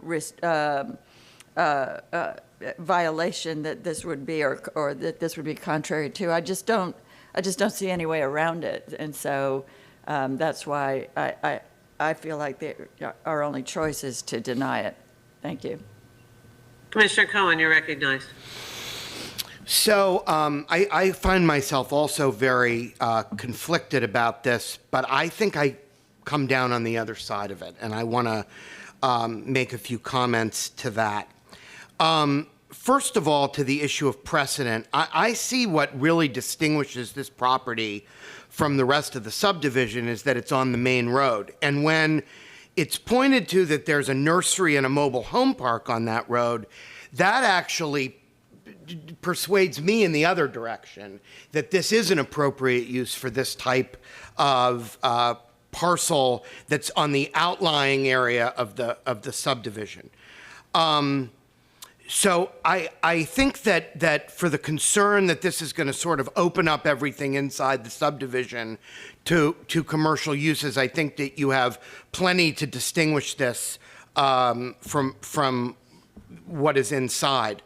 I also, the distance waiver issue seems to be the largest one. And there are two things about this property that I noticed. The first is that the proposed modification includes an interior courtyard. So it would seem to me that that's an attempt to minimize any sort of exterior noise or disruption. The exterior use would be in large part confined inside the walls of the exterior walls of the house. And then also, it said that there was no buffer, but when I saw the photograph, it looked to me, and the applicant said that there was a natural buffer, it looked like there's a big clump of trees that are sort of in between where this house is and the rest of the neighborhood. I wanted to address Commissioner Smith's point about the homeowner covenants, because that's very, very important. My experience with those in the past has been that we are not allowed to consider those. That those are not, because they're private, they are not part of our review. And as much as I dislike the idea that the homeowner association would have to essentially pursue their rights in court, which is unfortunate. The bottom line is that whether or not the covenants apply to this property or not is going to require more evidence to be presented than we have here. I mean, we have no idea whether this property pays dues to the homeowners association, whether or not there are all kinds of things that might come into play about whether or not these covenants cover something on the outside of the subdivision or the inside of the subdivision. And I don't feel like we're really in a position to make that determination, nor empowered to make that determination. That's my understanding of our role. I would agree with that, and that's consistent with how we present all of these cases that have deed restrictions. There are some, there's potentially ambiguities in there. Besides the point of the county it's not binding on the county doesn't have any role or authority in that.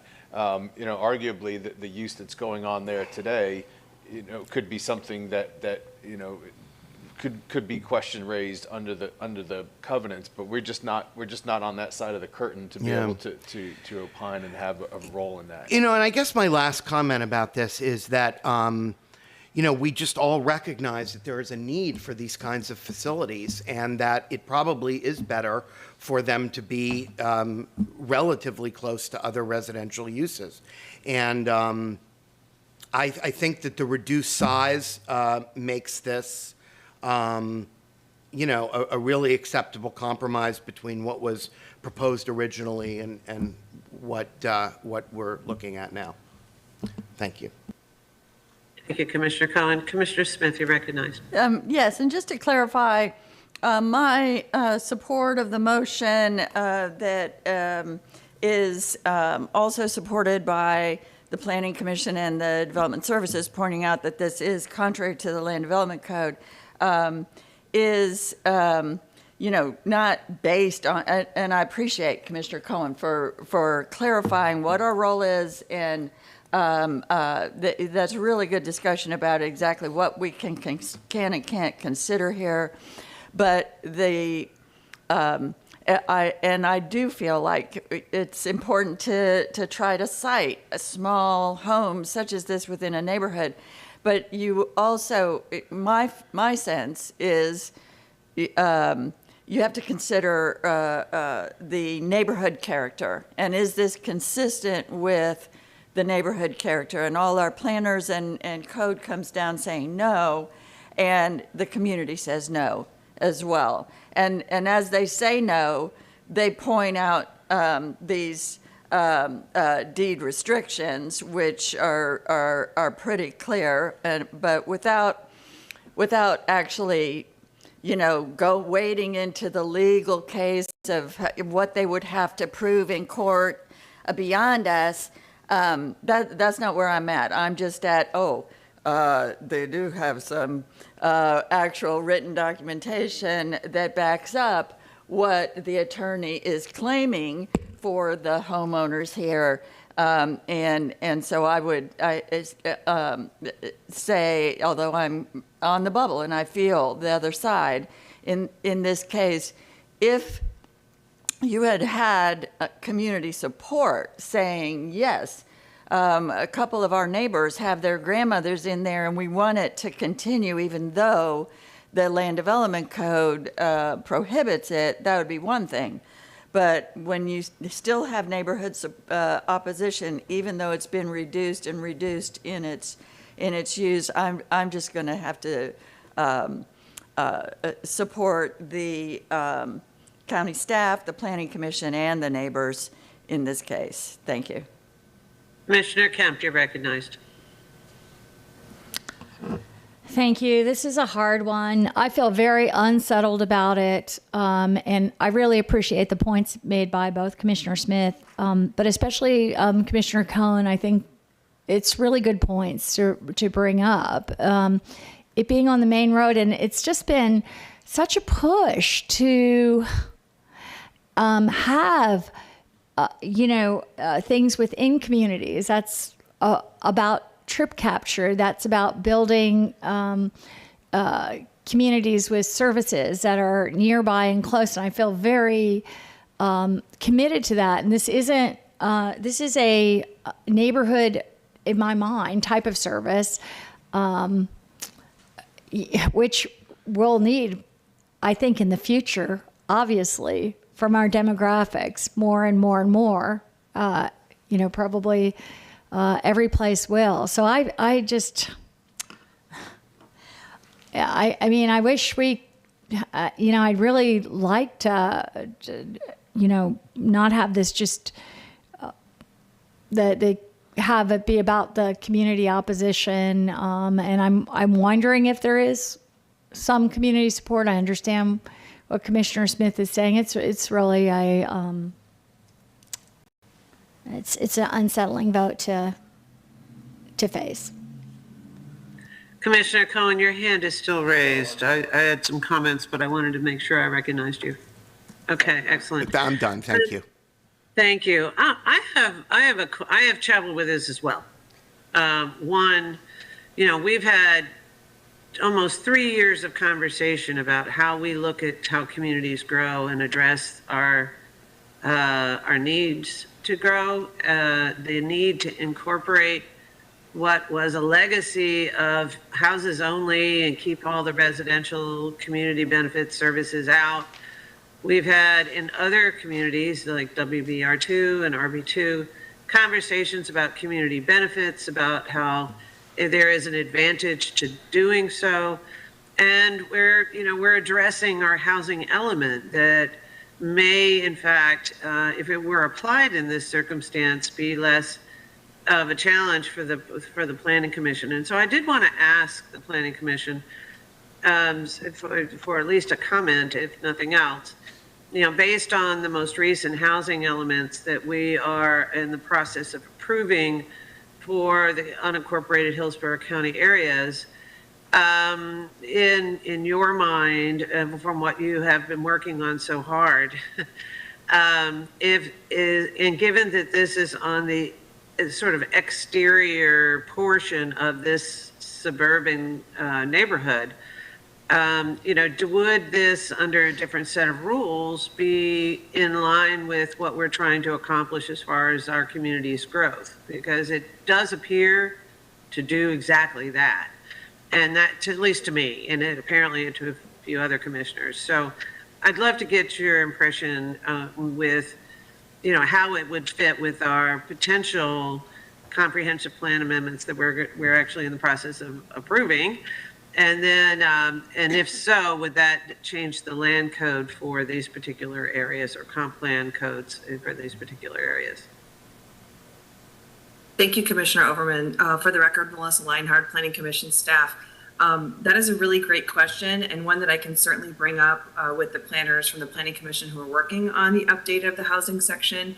I'll leave it up to Adam to talk about the land development code issues, but ultimately with given the requirements by the land development code and those really outlining and implementing the comprehensive plan strategies as far as neighborhood protection and compatibility is concerned, it's really something that we take the lead on with development services staff. So if something doesn't meet the land development code, which again implements the comprehensive plan policies about compatibility, we really take the lead on that, and seeing that they're not meeting the land development code requirement for the distance, and that the development services staff did not support it, that really informed our inconsistency finding.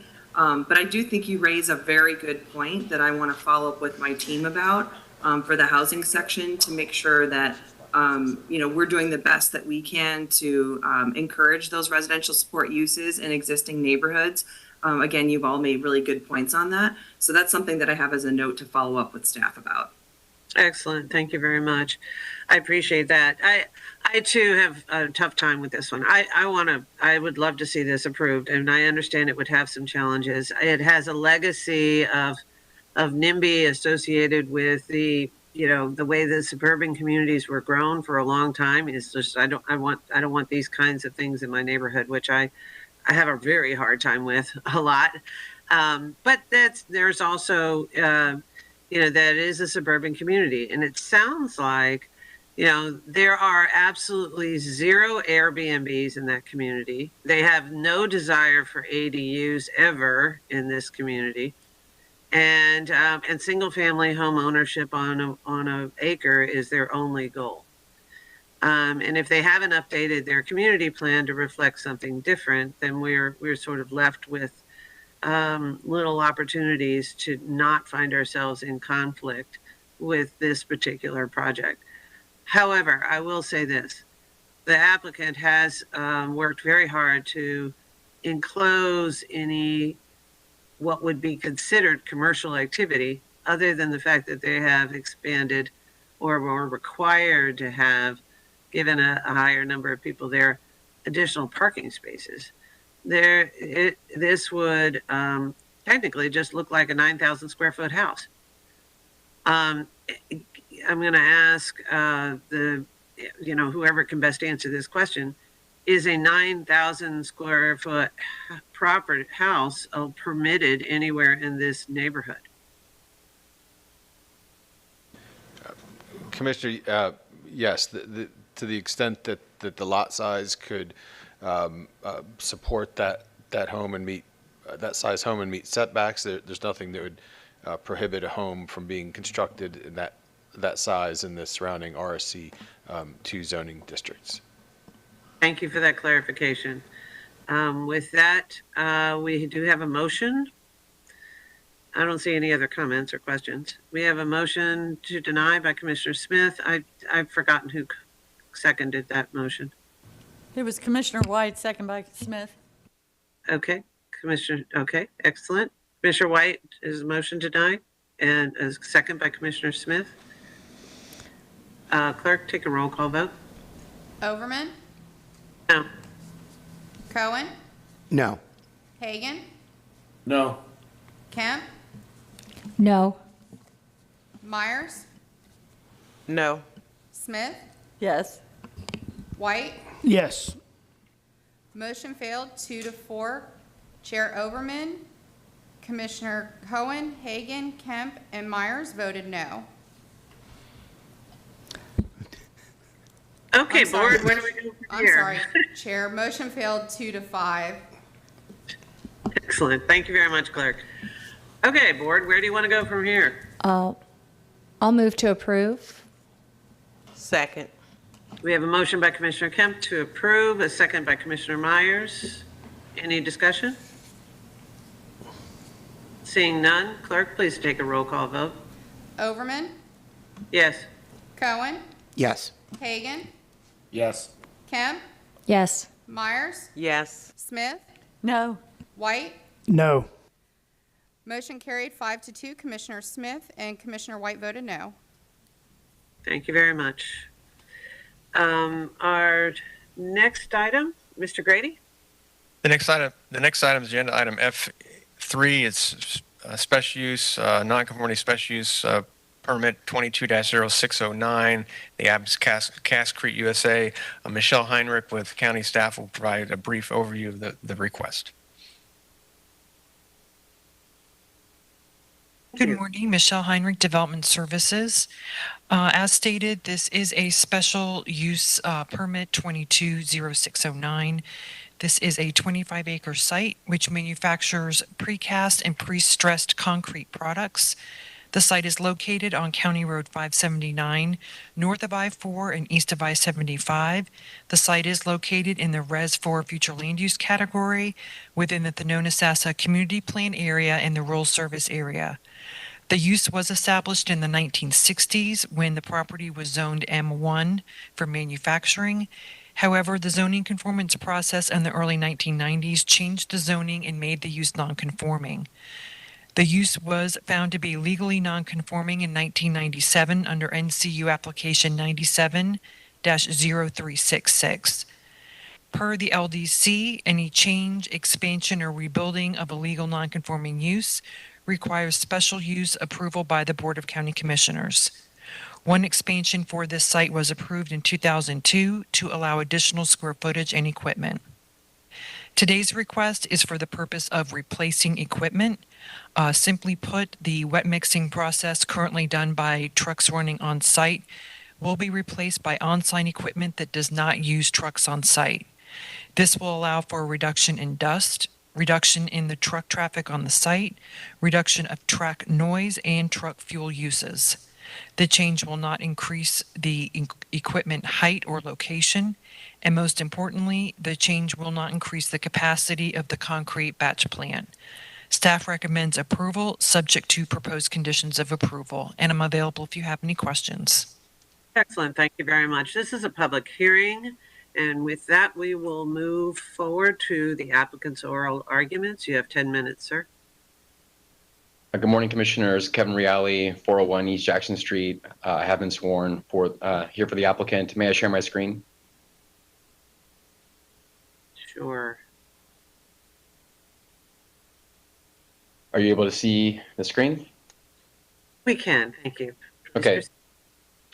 So, Commissioners, this morning I'm bringing what I think is a unique application before you. I'm going to try and go quickly because I think that the zoning hearing master report and the staff report really covered well, but it being unique and somewhat technical, I want to at least cover the items and so you all can have areas where we can answer questions identified. Briefly, the location north of I-4 on County Road 579. The surrounding area is large lot, residential, commercial in the purple, and the old Taylor Road landfill in green. It's in the Thonotosassa Community Plan, which envisions commercial uses along this area of 579.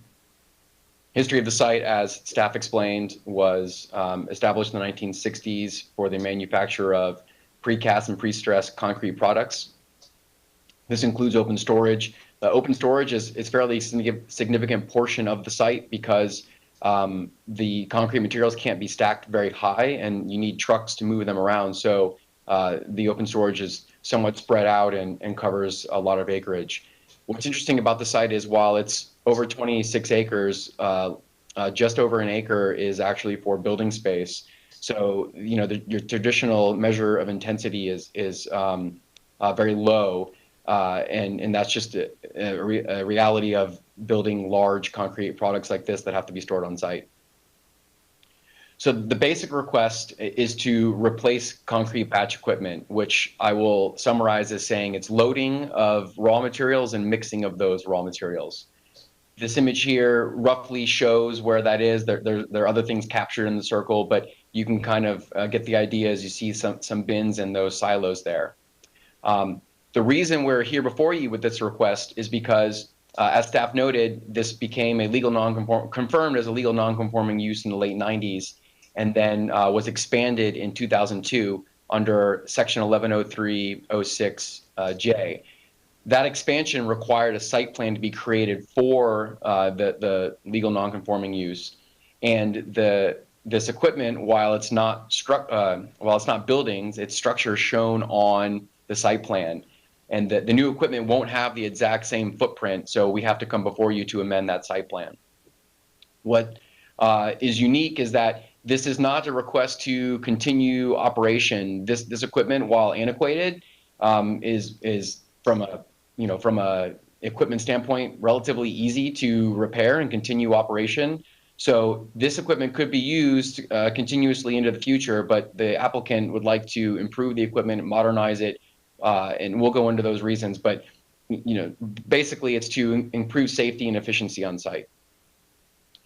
This is a little harder to see, but I wanted to show the site plan side by side. This is the area of the site plan that will be modified. On the site plan, it's a little silly looking because it's basically just moving around some circles and rectangles, but of course the substance is more detailed than that. I'm going to go into a slightly more detailed explanation of the request, and I have other slides that I can go into if there are questions, but I don't want to belabor this. The loading equipment stacks the raw materials into the bins, and then the silos are part of that loading process as well. The new equipment will have a stacker, and I don't know if you can see my cursor, but we have a radial stacker today, and it'll be replaced by this elevator stacker. The difference here being that the radial stacker carries the raw material on an incline on a conveyor, and the elevator stacker will lift it vertically. And if you can imagine, when you have loose material on an incline conveyor, there's an opportunity for dust to be spread. And so the new elevator stacker will help reduce dust on site by changing the way the material is moved. Otherwise, the loading material looks like the largest change in the site plan, but has a smaller impact than the mixing equipment. The mixing equipment is simply the area underneath the existing silos here, and then shown here in this rectangle.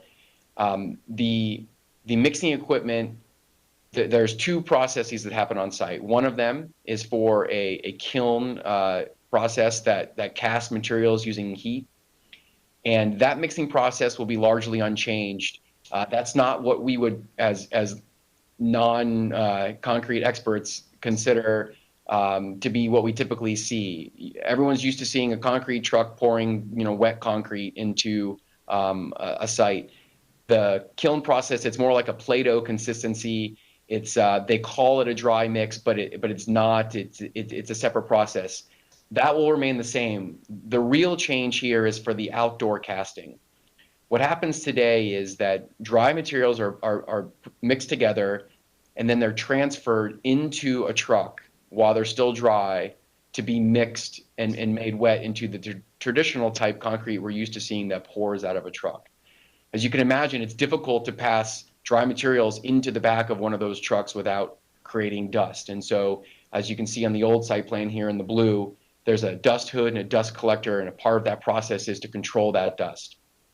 The new machinery would eliminate those pieces of equipment because it would mix the material wet and then transfer it to the trucks for pouring when wet. Additionally, the trucks wouldn't have to do the mixing, and this also lends to what we typically see. You see a truck going down the road with its barrel turning slowly. That's not mixing, that's keeping the material from drying. When you are on site and they're mixing, the machines, the trucks have to turn the barrel very aggressively in multiple directions and back and forth through a whole cycle. It's very loud and it uses a lot of diesel fuel. And so that will be eliminated, and that really creates a benefit for not just the site, but the neighbors. So to go over the benefits quickly, on site, there's more safety because there's less manual manipulation, there's more automation. It's not automated in the sense that it will require less workers, but those workers will control the equipment at a control station rather than manually manipulating some of the equipment. And they don't have to contact the dry material as much. It's also more efficient and more redundant. So the applicant would like to see those improvements. As you can imagine, the workplace environment from the 1960s is much different than today. Off-site, we see environmental improvement, less diesel burned, cleaner energy, better dust control, and then the public benefit of less noise and better dust control. This application requires us to show that we're not increasing or expanding capacity and that we're not having any adverse impacts to the neighborhood. I won't belabor this point because it's overly technical, but the mixing capacity is reduced, and I could explain that like the way that the zoning hearing master went over, but really the mixing capacity doesn't affect the site capacity because these kilns here shown on the right, these are where the products are heat cast. These conveyor belts are where the empty casts are going back to be filled, and then underneath there and inside the building, they are heated and set. Those set the capacity of the site, and those are remaining unchanged. Those are part of the 2002 expansion, and nothing in this application affects the kiln process or the kilns themselves. Thus, capacity is not increased.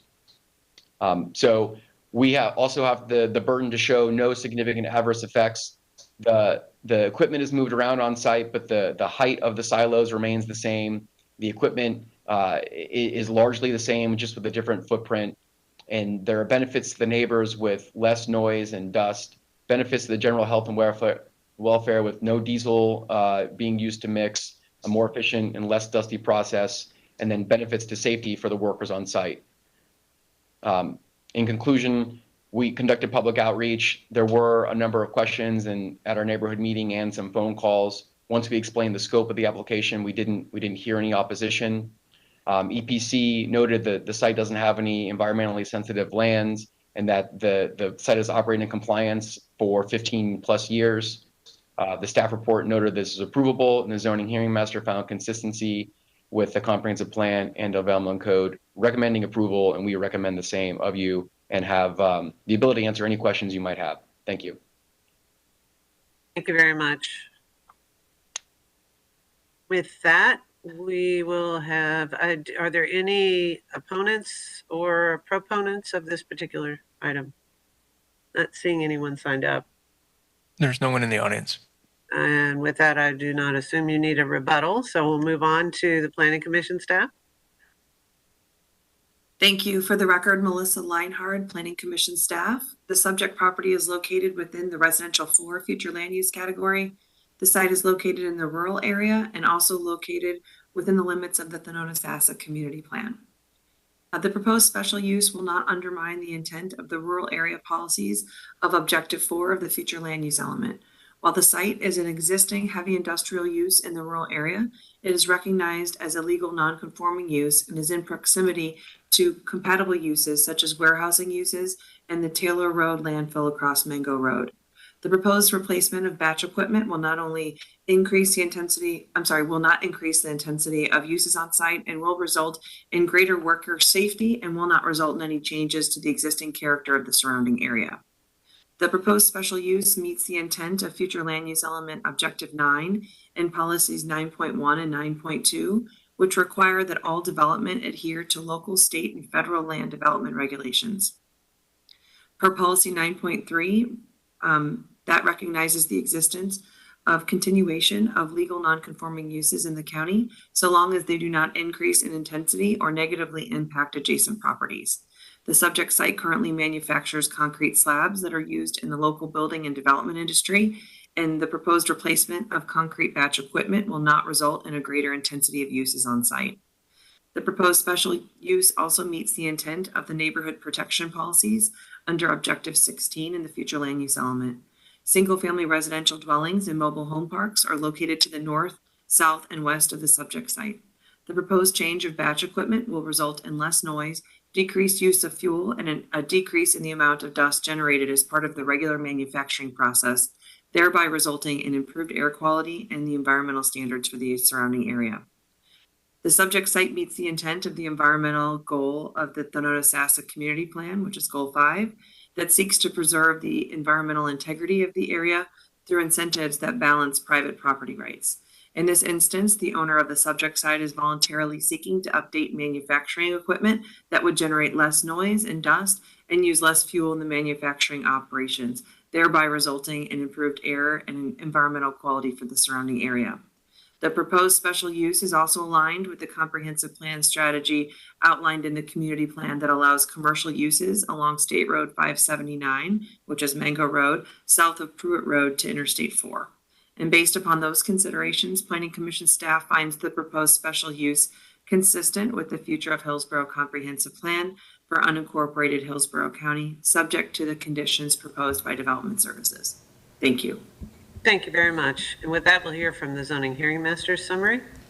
The zoning hearing master found that the property that is the subject of the nonconformity special use permit consists of approximately 25.93 acres located southwest of County Road 579 and Thomas Road intersection in Seffner.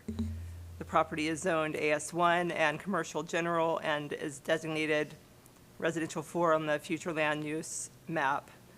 The property is within the boundaries of the Thanota-Sassa Community Plan within the rural service area.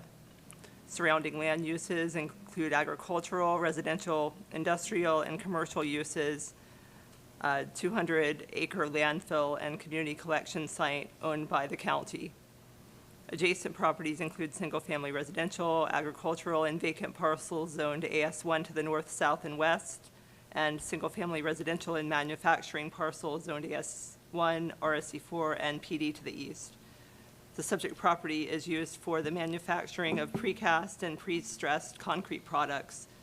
The current zoning for the subject property does not permit the use. However, this use began when the property was zoned for manufacturing uses in the 1960s. The use has been determined to be a legal nonconforming use because the 1992 zoning conformance process downzoned the subject property. The property received legal nonconforming use status in 1997 under NCU 97-366. The property had received approval for expansion of the legal nonconforming use under special use 02389. The applicant is now requesting a nonconformity special use permit to allow the replacement of existing concrete batch equipment.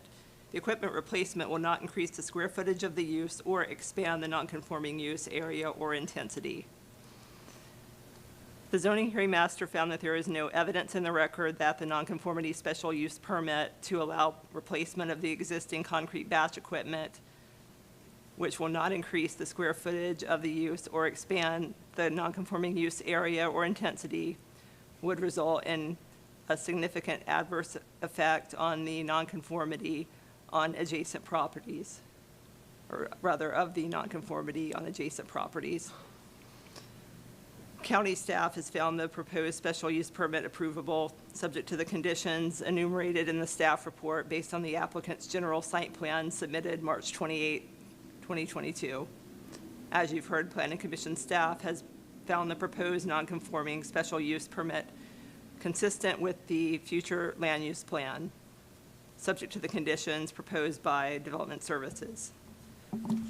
The zoning hearing master concluded that the nonconformity special use permit is in compliance with and furthered the goals of the comprehensive plan, and this nonconformity special use permit to allow replacement of the existing concrete batch equipment that will not increase square footage or expand the use area or intensity is compatible with and approvable compatible with the surrounding properties and approvable, and recommended that the board approved this application. Thank you very much. With that, I'll open up for board discussion or consider motion. Move approval. Second. Motion by Commissioner Cohen, a second by Commissioner Smith. Not seeing any other discussion, please take a roll call vote. Overman, Yes. Cohen, Yes. Hagan, Yes. Kemp, Yes. Myers, Yes. Smith, Yes. White. Yes. Thank you. Motion carried 7-0. Thank you very much. We are now at section G. This is a combined public hearing on DRI 220735 and the PRS 220429. And Mr. Grader, do you want to do development services summary? Yes, again, Brian Grady, Development Services. As noted, we have related item G1A, which is an amendment to the Apollo Beach DRI, and G1B, which is a minor modification to the related plan development. That's PRS 22-0429. Michelle Heinrich with county staff will provide a brief overview of the two applications. Excellent. Thank you very much. Ms. Heinrich. Good morning, Michelle Heinrich, Development Services. I'm just putting up a map overview of the subject area, and this summary covers both the PRS and the DRI application, which essentially are for the same request. And this does have to do with the Apollo Beach PD, which is PD 77-0123, as most recently modified by PRS 20-0384. This PD covers approximately 194 acres and permits both residential and non-residential uses in various pockets. The majority of the subject PD is also within DRI 59, which was most recently modified by DO Amendment 20-0385. For both applications, only pockets 106 and 107 are requested for modification. These pockets are located in the SMU6 future land use category, the urban service area, and within the coastal high hazard area. Pocket 106 is approved for 265 multifamily units, and Pocket 107 is approved for 25 single-family attached units. This request is to add a second development option for these pockets to allow 23 single-family detached units in Pocket 106 and 21 single-family detached units in Pocket 107. As you can see on the map, these pockets are bordered by water bodies to the north and east. Property to the west is ELAP lands, and property to the south is within the same PD, which permits single-family attached, detached, and a yacht club development. The second development option will have a minimum lot size of 7,000 square feet, which is the 6 unit per acre minimum lot size. Staff did not identify any compatibility concerns, and no objections from reviewing agencies were received. Therefore, we do recommend approval of both the DRI DO amendment and the PRS application. I'm available if you have any questions. Thank you very much. And I'll open it up for board discussion, or I'd like to hear from the applicant. Good morning, Cammie Corbett with the law firm of Hill Ward Henderson, 101 East Kennedy Boulevard, Suite 3700. I do not have a separate presentation. I think this is a pretty straightforward request.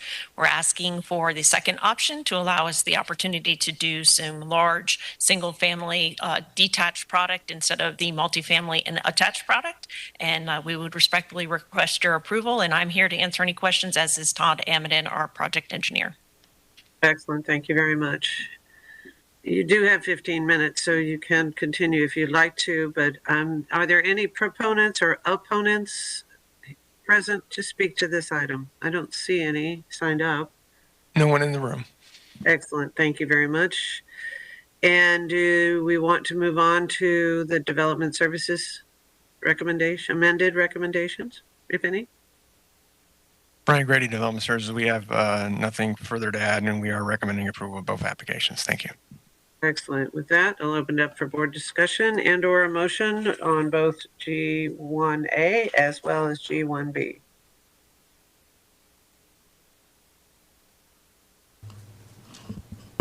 Move approval. Second. We have a motion by Commissioner Cohen, as a second by Commissioner Smith. Not seeing any other discussion, please take a roll call vote. Overman, Yes. Cohen, Yes. Hagan, Yes. Kemp, Yes. Myers, Yes. Smith, Yes. White. Yes. Thank you. Motion carried 7-0. Excellent, thank you very much. I don't see any commissioner items, so we'll move on to the staff items. The next item is agenda item I1, proposed land use meeting process land development code amendments. Mr. Gormley will speak to this item. Thank you, Commissioners. Item I1, Commissioners, are some proposed land development code amendments. We believe these are responsive to the board's direction at the April land use meeting regarding changes to the zoning process and changes to the structure of the zoning hearing master role in that process. What the board's direction was in April was essentially six elements. One was to maintain the ability to have a consent agenda for hearing rezoning applications. The second was to have the process change whereby the county commissioners would no longer be limited to the record established as the zoning hearing master and would be clearly the final decision makers and not responsive to the zoning hearing master as it's currently structured today. The zoning hearing master's role was desired to be clearly advisory in dealing with basic compliance matters. It would be to change the title of the zoning hearing master process to perhaps hearing examiner, and I'll just note that will largely be an administrative change. The code does refer to those people serving as the zoning hearing master as land use hearing officers. The other change directed was that the land use hearing officer be required to certify that they have no conflict on any case that they would be hearing, and finally to change the criteria of who could serve as a zoning hearing master to be limited to a planner or an attorney, and in this case we're recommending is a AICP certified planner. That's American Institute of Certified Planners. So what is before you today are some proposed amendments to Article 9 and 10 of the Land Development Code. I believe that effectuates that board direction. It does clearly provide that the board can consider applications as part of the consent agenda, and as we're recommending that be something that the criteria for the consent agenda be something memorialized in the board's rules of order that will provide some flexibility on that in the event that the board has future feelings on how the consent agenda should be structured. It does clarify that the board is reviewing the entire record of the zoning, and that the hearing master LUHO recommendation is simply a part of that record. It is no longer structured to be the recommendation to which the board is responsive. The hearing master's role, some of the powers and duties that are listed in the code are proposed to be amended to make it very clear that this hearing master's role is to hold hearings as directed by the code, or to effectuate any direction by the board. Some of the extraneous powers and duties in there, such as subpoenaing witnesses and calling for their own reports, is proposed to be struck to make that very clean for that role. The hearing master is proposed to today they're required to make findings of fact, conclusions of law, and a recommendation to the board. And so proposing to change that to remove any findings of fact. And then the land use hearing officer's role is to, package up the relevant information, the evidence, the testimony, to allow public comment to be provided, and then, in my view, summarize it and package it up to give it to us, rather than giving advice, to provide a summary. And so that the recommendations and advice come only from the Planning Commission and county staff, and we don't have this extra high level of advice, but just someone taking it all together, packaging it up for us, and summarizing it, all the evidence and recommendations and comments. And so, because I think advice still has the land use hearing officer giving another opinion. And I think we want the role to be more administrative and less legislative, more packaging it up and giving a summary. And the role is to simplify our review, but not to add another review that might conflict with our review or that we might have to override. So I can see some discussion going on at the end of the dais, and maybe, what I'm inclined to do is ask for all the instances describing the land use hearing officer's role as advisory to a role of summarizing and packaging. And so just changing all occurrences of advice or advise or recommendation, if there's any of those left, to summary and summarize and provide a report, simply provide a report. Any thoughts on that? Commissioner, we will take the direction the board has. What we were just discussing here is for the purposes of the consent agenda. Right now, we would have, if this is the direction the board would like to go, we will amend the language accordingly and modify other portions that would be necessary to make clear what the board would be acting on as part of a consent agenda. So if there's a board's will, we can certainly effectuate this. It might take a little bit of Right. I think it could be just, limiting the, you would then have finding of consistency and a recommendation of approval from development services without that third thing. So I think the consent agenda could be based. Yeah, we think, yes, certainly. Yeah, could be based on that. And, the only other question I have, and so I'll make a motion, I'll be making a motion to provide that direction with those two notes. One last question I have was that H4, it says that the land use hearing officer, here, I'll read it to you.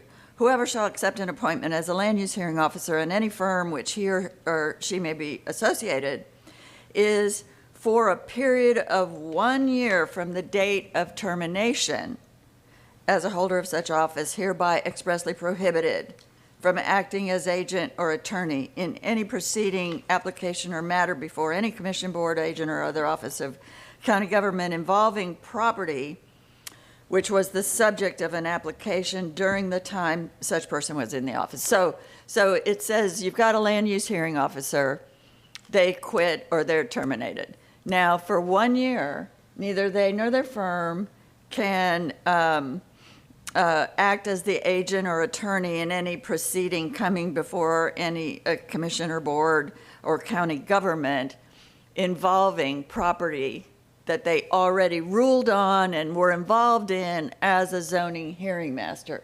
And I think 1 year is a little short because, okay, they quit, something gets, their firm or themselves make an application. It takes almost a year before it's all going to come to us. So, I would like to hear from the board and from staff, but whether maybe 5 or 10 years, maybe 5 years would be more appropriate before the land use hearing officer could be coming back in front of the county commission with something they just were involved in 12 months ago. So I think I'll wait and see if there's any conversation on that before making the final motion. Thank you, Commissioner Smith. Commissioner Cohen, you're recognized. Thank you. And I also want to compliment the staff on synthesizing all the discussions from our past workshops, and also you, Commissioner Smith, because you've clearly, felt really strongly about making some of these changes that are needed after so many years. I want to talk about a couple of specific things, because my understanding is we're going to send this language along, and you're going to then take it out, and we're going to have another workshop, you're going to hold public hearings, and you're going to engage stakeholders in this. Yes. So let me address a couple of items. The first is on the role of the hearing officer, which I think is what your comments were directed at. The funny thing is that I was uncomfortable with the word advice, but I actually thought recommendation was better the more that I thought about it, because recommendation is just that. It's not a directive. And I think this board shows at every one of these meetings that when we feel that the land use hearing officers get it wrong, we have not been bashful about making a different decision. Now, that may not have been the case in the past. I can't speak for before this last 18 months, but it seems to me that whichever way we go on this, the board has sort of staked out its role as the final arbiters in this matter. And, I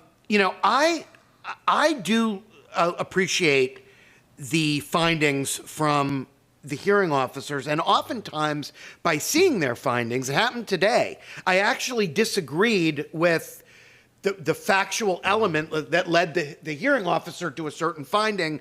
I don't know if that hadn't been spelled out, if I would have been able to necessarily make the connection that I disagreed with it. But I think that this is a matter of language. And I think at the end of the day, we'll be able to come up with language that satisfies everybody. And ultimately, though, I think it's clear that the board makes these decisions. The one element I wanted to bring up was D2, and that is the cutoff of materials to the zoning administrator at 2 p.m. on the business day preceding the day of consideration by the board. I think that's probably too short. I think that should be lengthened a little bit. And I was going to suggest one of two options. One would be just to lengthen it. I think an applicant deserves at least a business day or two in full to respond to something prior to a hearing at the end. But what I was wondering, how long does it normally take between the zoning master report being issued and the final board hearing being scheduled?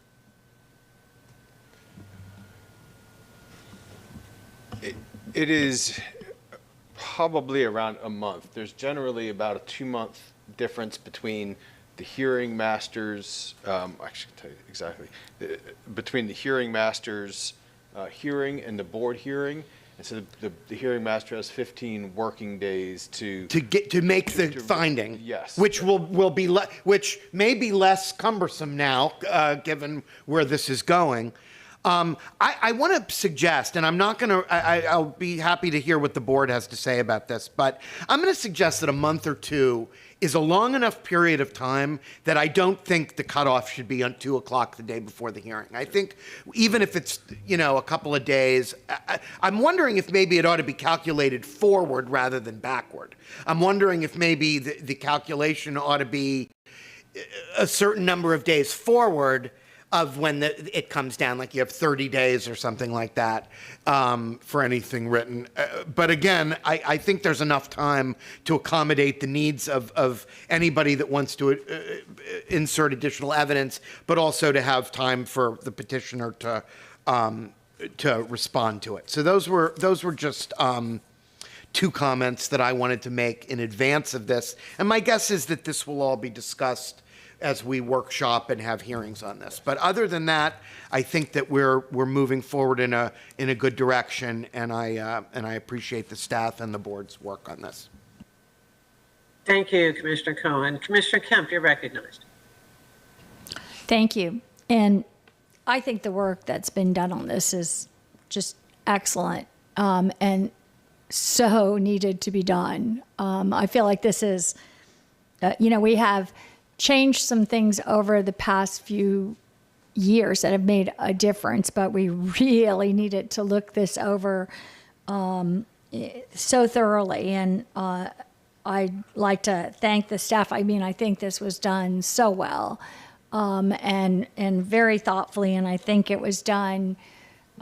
We just looked at every element of it in a pretty thorough way. I'd like to also, Commissioner Smith, you have just been amazing through this, just really thinking about it deeply and thoughtfully and how we proceed.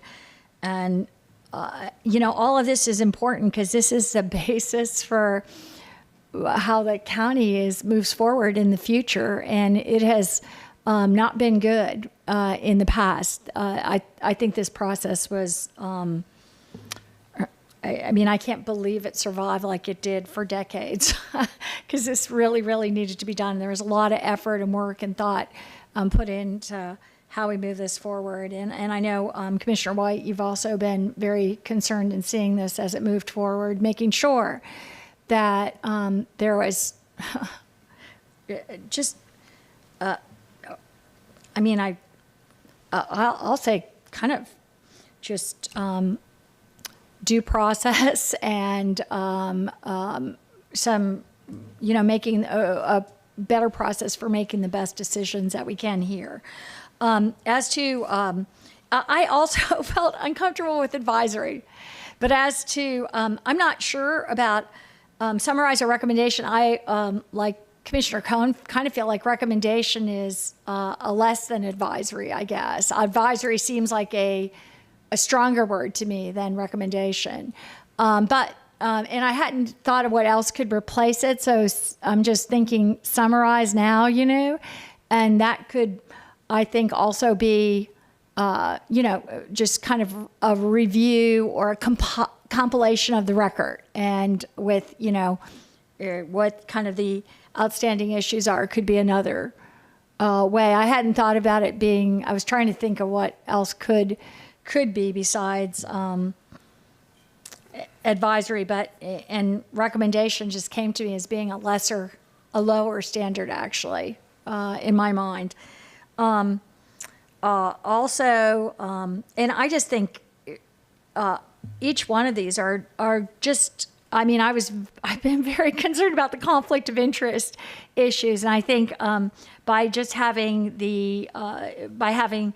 those who are hearing examiners are held to a standard of, and I was assured that the planning rules the AICP has some standards with it that are similar to the standards that we have for lawyers. So that gave me a better sense of comfort with those two moving forward. As I had said before, the only other place apparently in the entire state of Florida that has this is Lee County, where they don't have the other recommendations and they only had lawyers. And I really think it's important that there is some kind of standard, because we haven't enforced any standard. Even there could be very egregious behavior in the past, and there was nothing to be, to be hold accountability. I think I agree with Commissioner Smith. 1 year, in fact, 1 year in any issue that they've dealt with. But to me, is there any problem with making it just that if they have dealt with that issue as in the past, and I don't think this will be a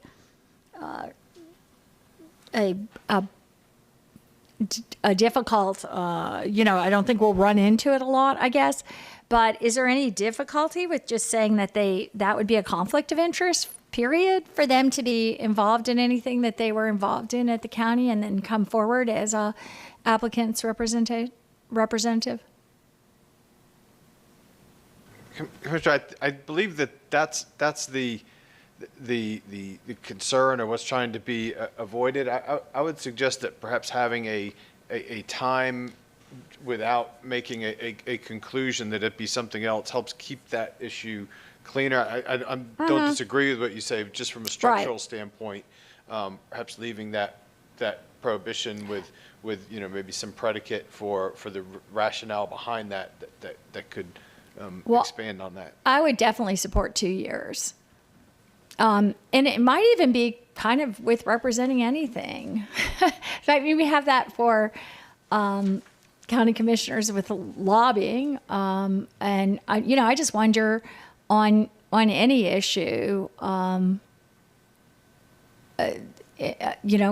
for 2 years. But certainly with any issue, I would say that they've been involved in. But I would just wonder generally, it just seems like an easier rule. And I don't think it's incredibly oppressive or difficult to comply with, I would guess, as to that. And I also don't have issues with the month. I knew that there was quite a period of time before, between the hearing master and the hearings usually. And so a few days, 2 p.m. Tuesday or 2 p.m. the day before, that's almost harder to keep track of than 2 days before. So, it just would seem more reasonable in terms of that. So I'll just, I guess, weigh in on those, on those parts of the discussion. Thank you, Commissioner Kemp. Commissioner Myers, you're recognized. Thank you, Madam Chair. I'm going to be brief. I don't support the 2 p.m. I think we should have at least a 24-hour notice. It just makes so much sense that if it's given a 24-hour notice, and that's the only comment that I have at this time. Thank you. Okay, and we have Commissioner Smith. I did want to make a comment related to that. I do agree, I assume Commissioner Smith is going to make a motion.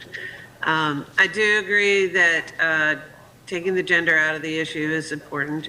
Making sure that we're addressing that there is a zoning hearing master that provides us with some comparisons. And I too agree that it's very, very helpful to read through the zoning hearing master's summary of findings and showing and pointing out maybe the differences between the applicant's steps as well as our zoning code, because that's where I've found there are opportunities for us to look at our zoning code to see if it's following or being consistent with where we're trying to grow and how we're trying to grow.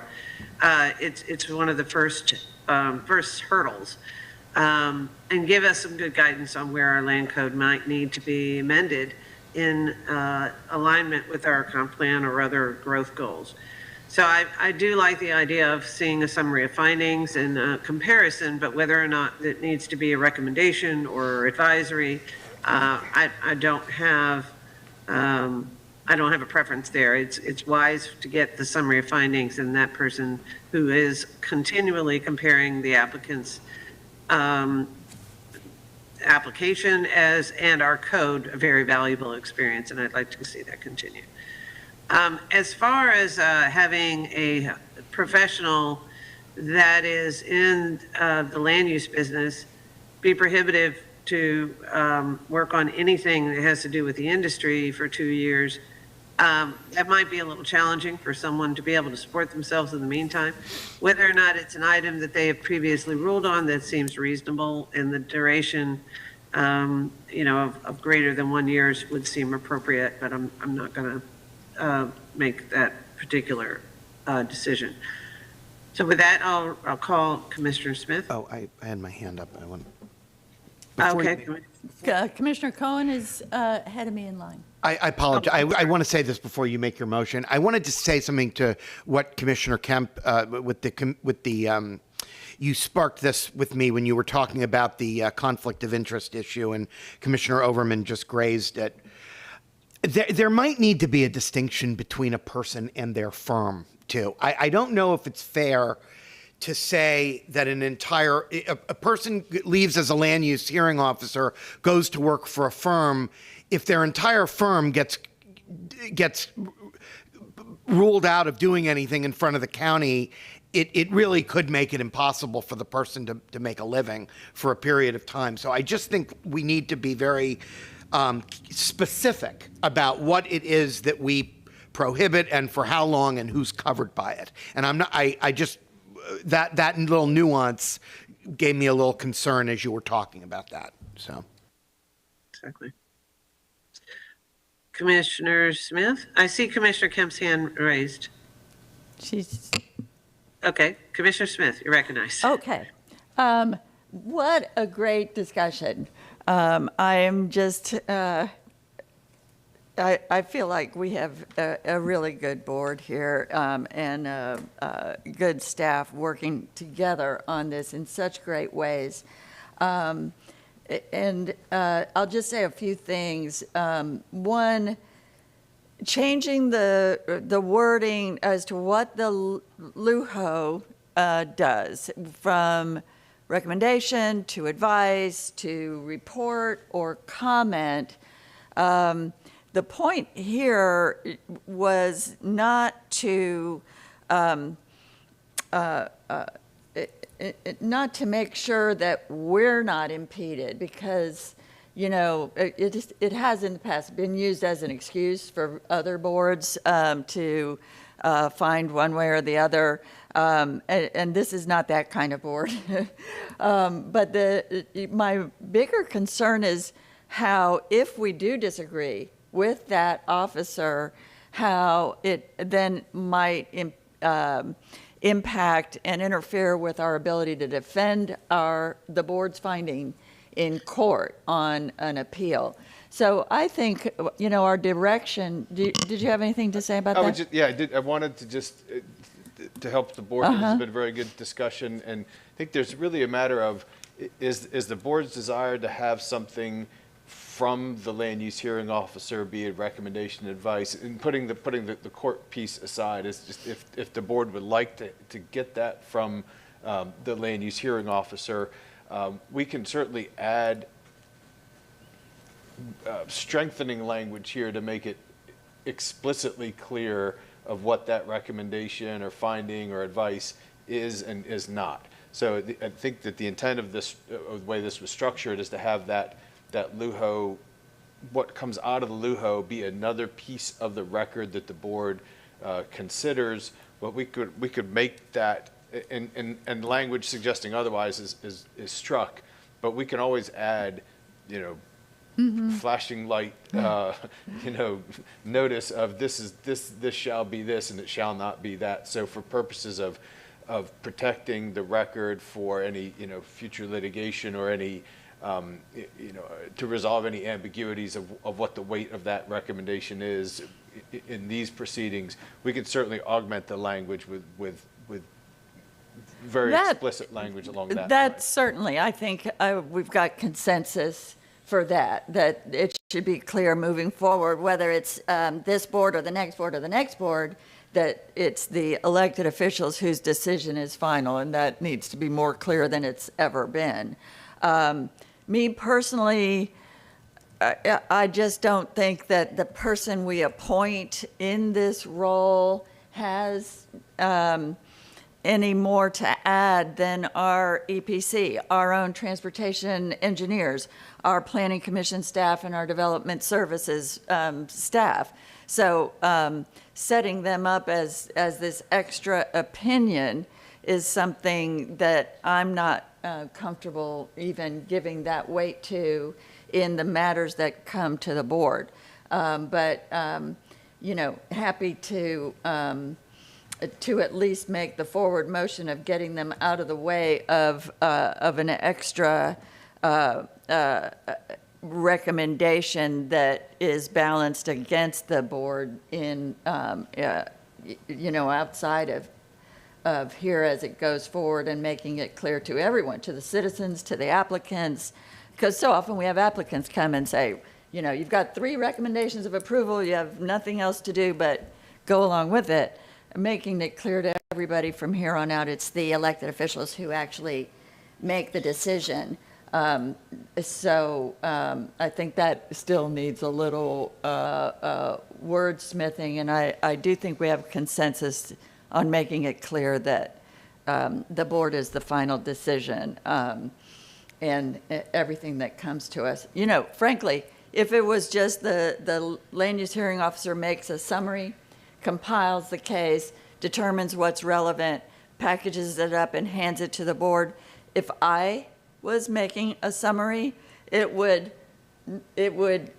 clearly have my thumbprint on it. And if compared to some other land use attorney, if they were making the summary, it would not be, there's no way not to be a little subjective in that role as what you present to the board. So you're always going to have that. I'm not worried that you won't have that.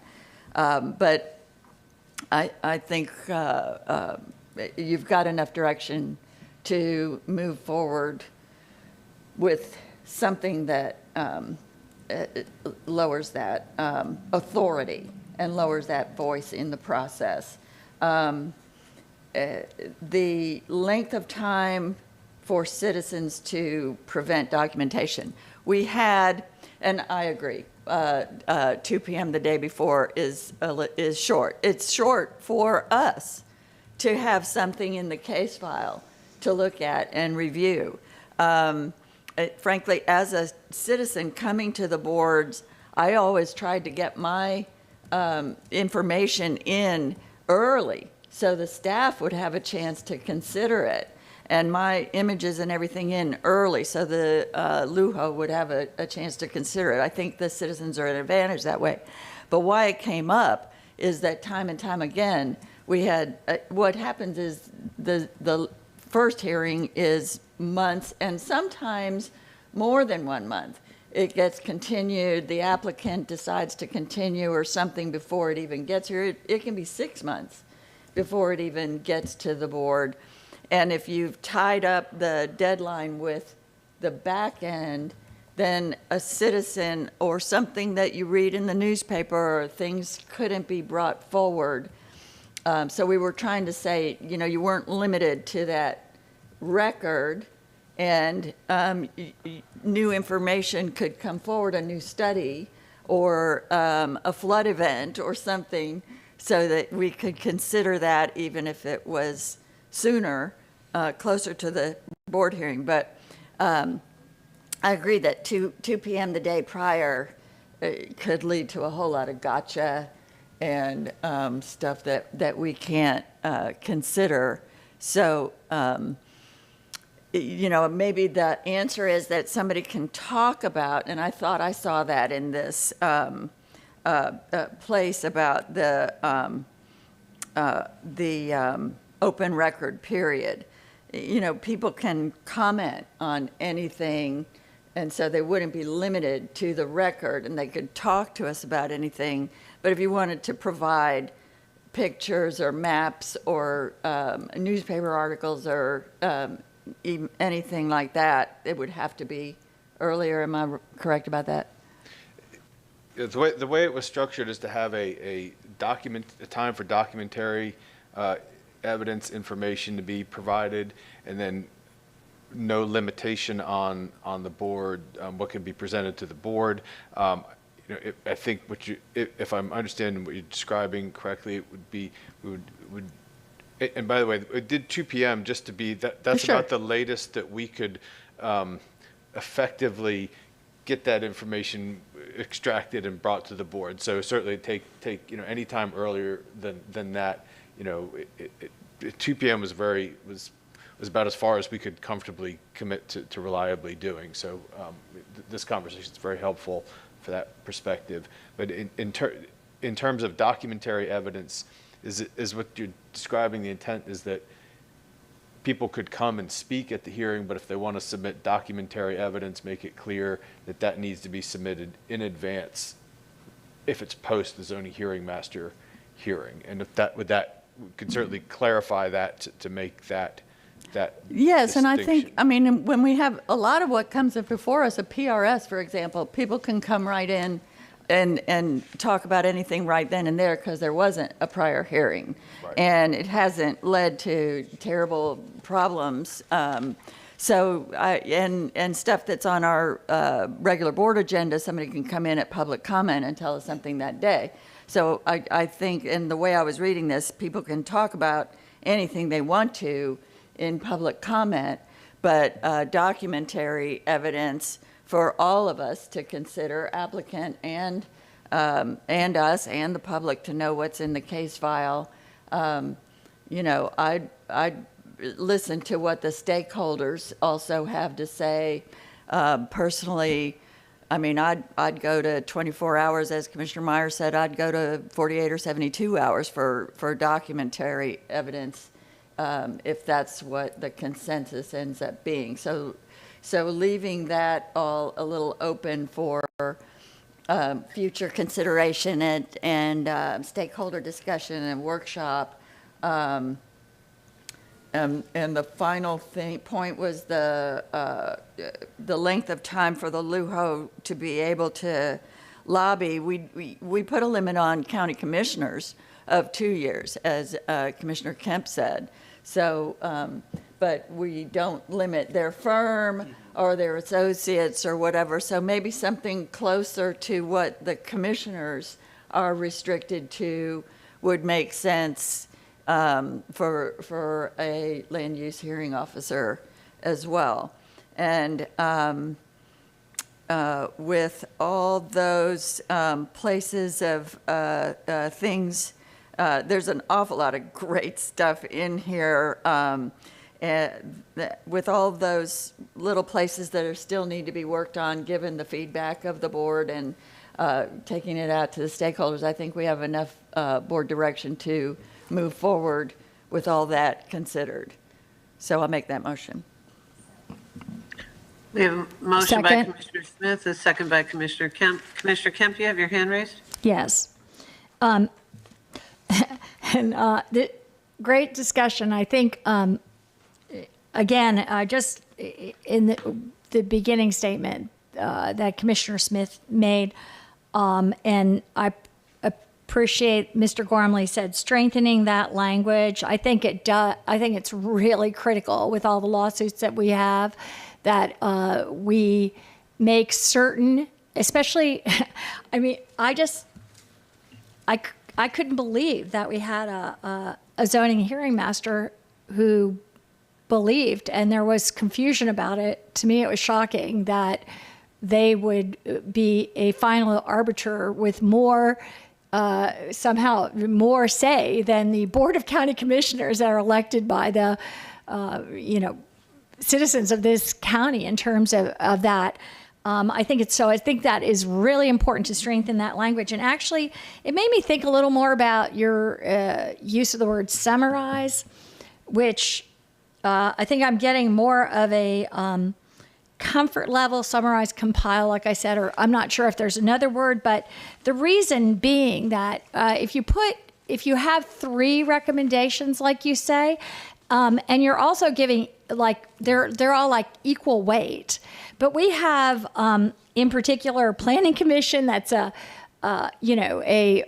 institutional, professional staff that spends all their professional time reviewing and being just deeply steeped in all of this, both academically, by license, and by profession. The same is true of or Planning Commission staff. I don't know if I said Planning Commission or Development Services, but Development Services certainly completely that. Planning Commission, as far as the staff recommendation goes, which I would think would be influential with the planning commissioners, but they also have that. And I think that those things deserve more weight and, have a different level, meet a different level than the zoning hearing master, hearing examiner, the person who does this, compiles this record. I just think it would be not respecting the depth of that by having those recommendations be kind of an equal status of some sort. So I'll just throw that into the discussion because I think that's really, really significant and important in terms of what comes forward. And that's not to say that there's not great review now, and that we have good professionals doing this. But I think there is a different weight that comes with and also the Planning Commission and Development Services, which are planning staff that hear from this board all the time and where we are with that. So I think that's important. Thank you. But before I call on Commissioner Cohen, I want to make a little bit of clarification. We were talking about the deadline for information. Logistically, we meet on Tuesdays. And having a full business day means, do we get it before 9 o'clock on a Monday, or does it come in on Friday? Is the agenda published enough that individuals can see all of the backup that's been submitted so far by Friday? So I'm sure staff will come back with some recommendations, but in order to make sure all parties have an opportunity to review the materials prior, including us, the board, taking a look at it, given the fact that we have our meeting typically the second business day of the week, I think it would be important to get some recommendations on how to go about doing that. Commissioner Cohen, you're recognized. Thank you, Commissioner Overman. I want to just, Commissioner Kemp, I want to just follow up on your comments about the role of the staff, because as I'm thinking about this 2 p.m. deadline issue, normally we have our briefings with the staff about a week before the hearing, give or take.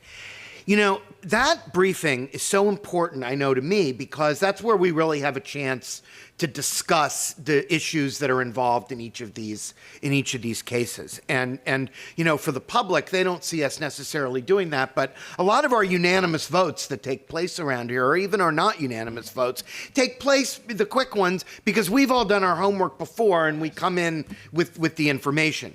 It is very frustrating to me after we've had that meeting if additional very relevant information comes in, not because I'm not capable of reading it and figuring out what it says, but it may change the staff's opinion of the issues that are involved in the application.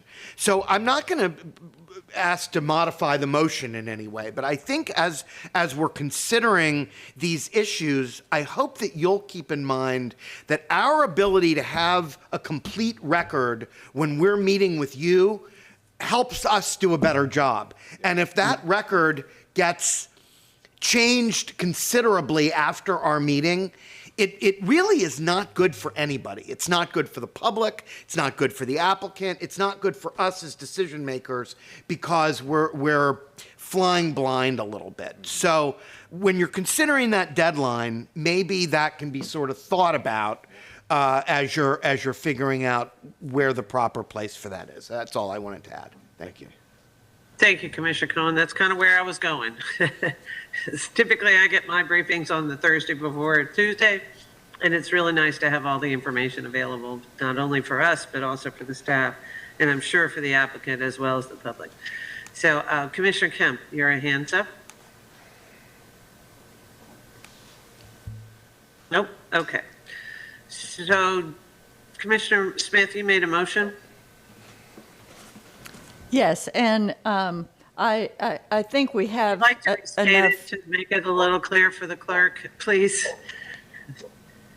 Well, it is a little bit, there is still a little bit of work left to do, so it's not cut and dried, but I think we have a lot of consensus here that we still need to work on the role of the LUHO to make sure it's clear that the board is the final decision. I totally agree with Commissioner Kemp's saying, we get, as I said, we have really good recommendations from our own engineers and everything to consider. So we want to make sure we're not putting this LUHO decision above any of our professional recommendations that come to us, because, think about it, the LUHO is appointed by us to sort of gather this material together. So I think we're clear on that role to be a little bit fine-tuned, as well as the length of the time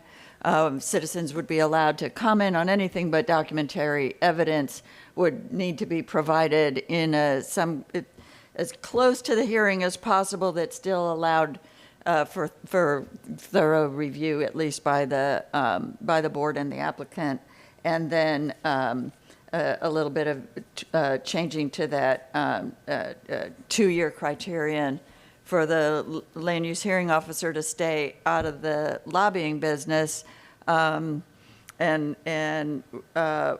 with, and of course, gender neutral language needs to be gone over a little bit more, but that, along with everything else that the staff has put together here, is where we're headed for the next round of stakeholder, just to take all that out to the next round of stakeholder meetings and bring back to workshop.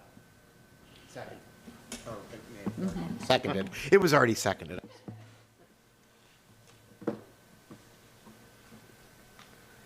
Sorry, you couldn't hear me. My apologies. I didn't unmute. So we have a motion and a second. Clerk, will you please take a roll call? Holberman? Yes. Cohen? Yes. Hagan? Yes. Kemp? Yes.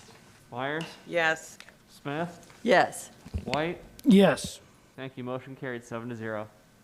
Excellent. Thank you very much. We're getting very close to 12, but we only have one item remaining. So I want to continue on. The next item is Brian Grady, Development Services. The next item is item I2. It's the agenda item to approve the Florida Department of Transportation and Public Transportation grant agreement for the intercity Cross Bay Ferry. I believe Tom Fass with Facilities Management and Real Estate Services will speak to this item. Thank you. Mr. Fass, you're recognized. Thank you, Commissioner. Good morning, Commissioners. Tom Fass, Hillsborough County. Staff is recommending approval of a grant agreement with FDOT and a resolution authorizing the chair to execute the agreement in order to receive funding total of $518,000 over the next 3 years, which will go towards the subsidy of the intercity ferry service. I should note that we elected to bring this to the land use meeting to ensure that if there were concerns or questions, we had another meeting prior to the FDOT suspense of June 17th to submit the agreement. We'll be happy to answer any questions you may have. Thank you. Thank you, Mr. Fass. I'm not seeing any public commenters signing up for this. Is communications, have you gotten any additional public comment for this particular item? That I don't see. There is no one in the audience wishing to speak. Excellent. Thank you very much. Commissioner Kemp, you're recognized. Yes, thank you. I'll make a motion to approve this. And I'd also like to thank Mr. Fass. I know he's worked diligently and hard on doing this, and it's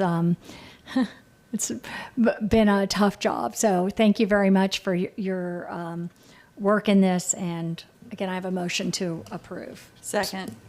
Motion by Commissioner Kemp, a second by Commissioner Smith. I too want to say thank you very much to Mr. Fass, as well as the entire team that's been working on this. It's an incredibly important process, especially when grant funds are in the mix, that we make sure that we move forward on this. I'm not seeing any other hands. Commissioner Kemp, yours is up, or is that from before? Okay, excellent. With that, clerk, please do roll call. Holberman? Yes. Cohen? Yes. Hagan? Yes. I'm sorry, could you repeat that, sir? Yes. Thank you. Kemp? Yes. Myers? Yes. Smith? Yes. White? Yes. Thank you. Motion carried 7-0. Excellent. Thank you very much. I'm not seeing any other items on the agenda. Madam Chair, before you adjourn, could I make a point? Yes, ma'am. Very quickly. I just noticed on this agenda, it just as kind of, what I want to do is suggest a future item. Because on this agenda, item A5, for example, is a PRS, which was continued. But it's a PRS for Cross Creek, and it was just to formally zone it as a park. But you wouldn't know it's a county property if you look at it, because the applicant is an Earthel Hill, who is a county staff member. And I've seen this before. There was even the Kennan property we were discussing recently. The applicant in the old zoning was a land use attorney. And so, but when we get land use items application from the school board, it's clear that it's the school district making that application. And so I'd just like to make a suggestion for a future item to do whatever change we'd need to do to consider, or else you can discuss with me later about why it's not possible to consider having the applicant be more obviously the county when things are coming. Yeah, I've seen this with ELAP properties as well. So, yeah. And Commissioner, we can certainly do that very easily, identify where it's county properties. What we typically list on the agenda is who the application designates as the applicant. So we have the property owner sign authorization that designates either themselves, or either they sign it themselves or they designate somebody to act as the applicant, and that designated applicant, or they can designate an applicant's representative. Either one of those is who we typically list. However, to your point, if the applicant is the county or any other public agency, if the board would like, we'll include that information on the agenda as well. Thank you. Thank you. I would see that as being a great opportunity to make sure we're aware. Commissioner White, you're recognized. Thank you. I would think we could just set a board policy that would just say that the applicant has to be the applicable county department when it's a piece of Hillsborough County property. That's what I'd like to see.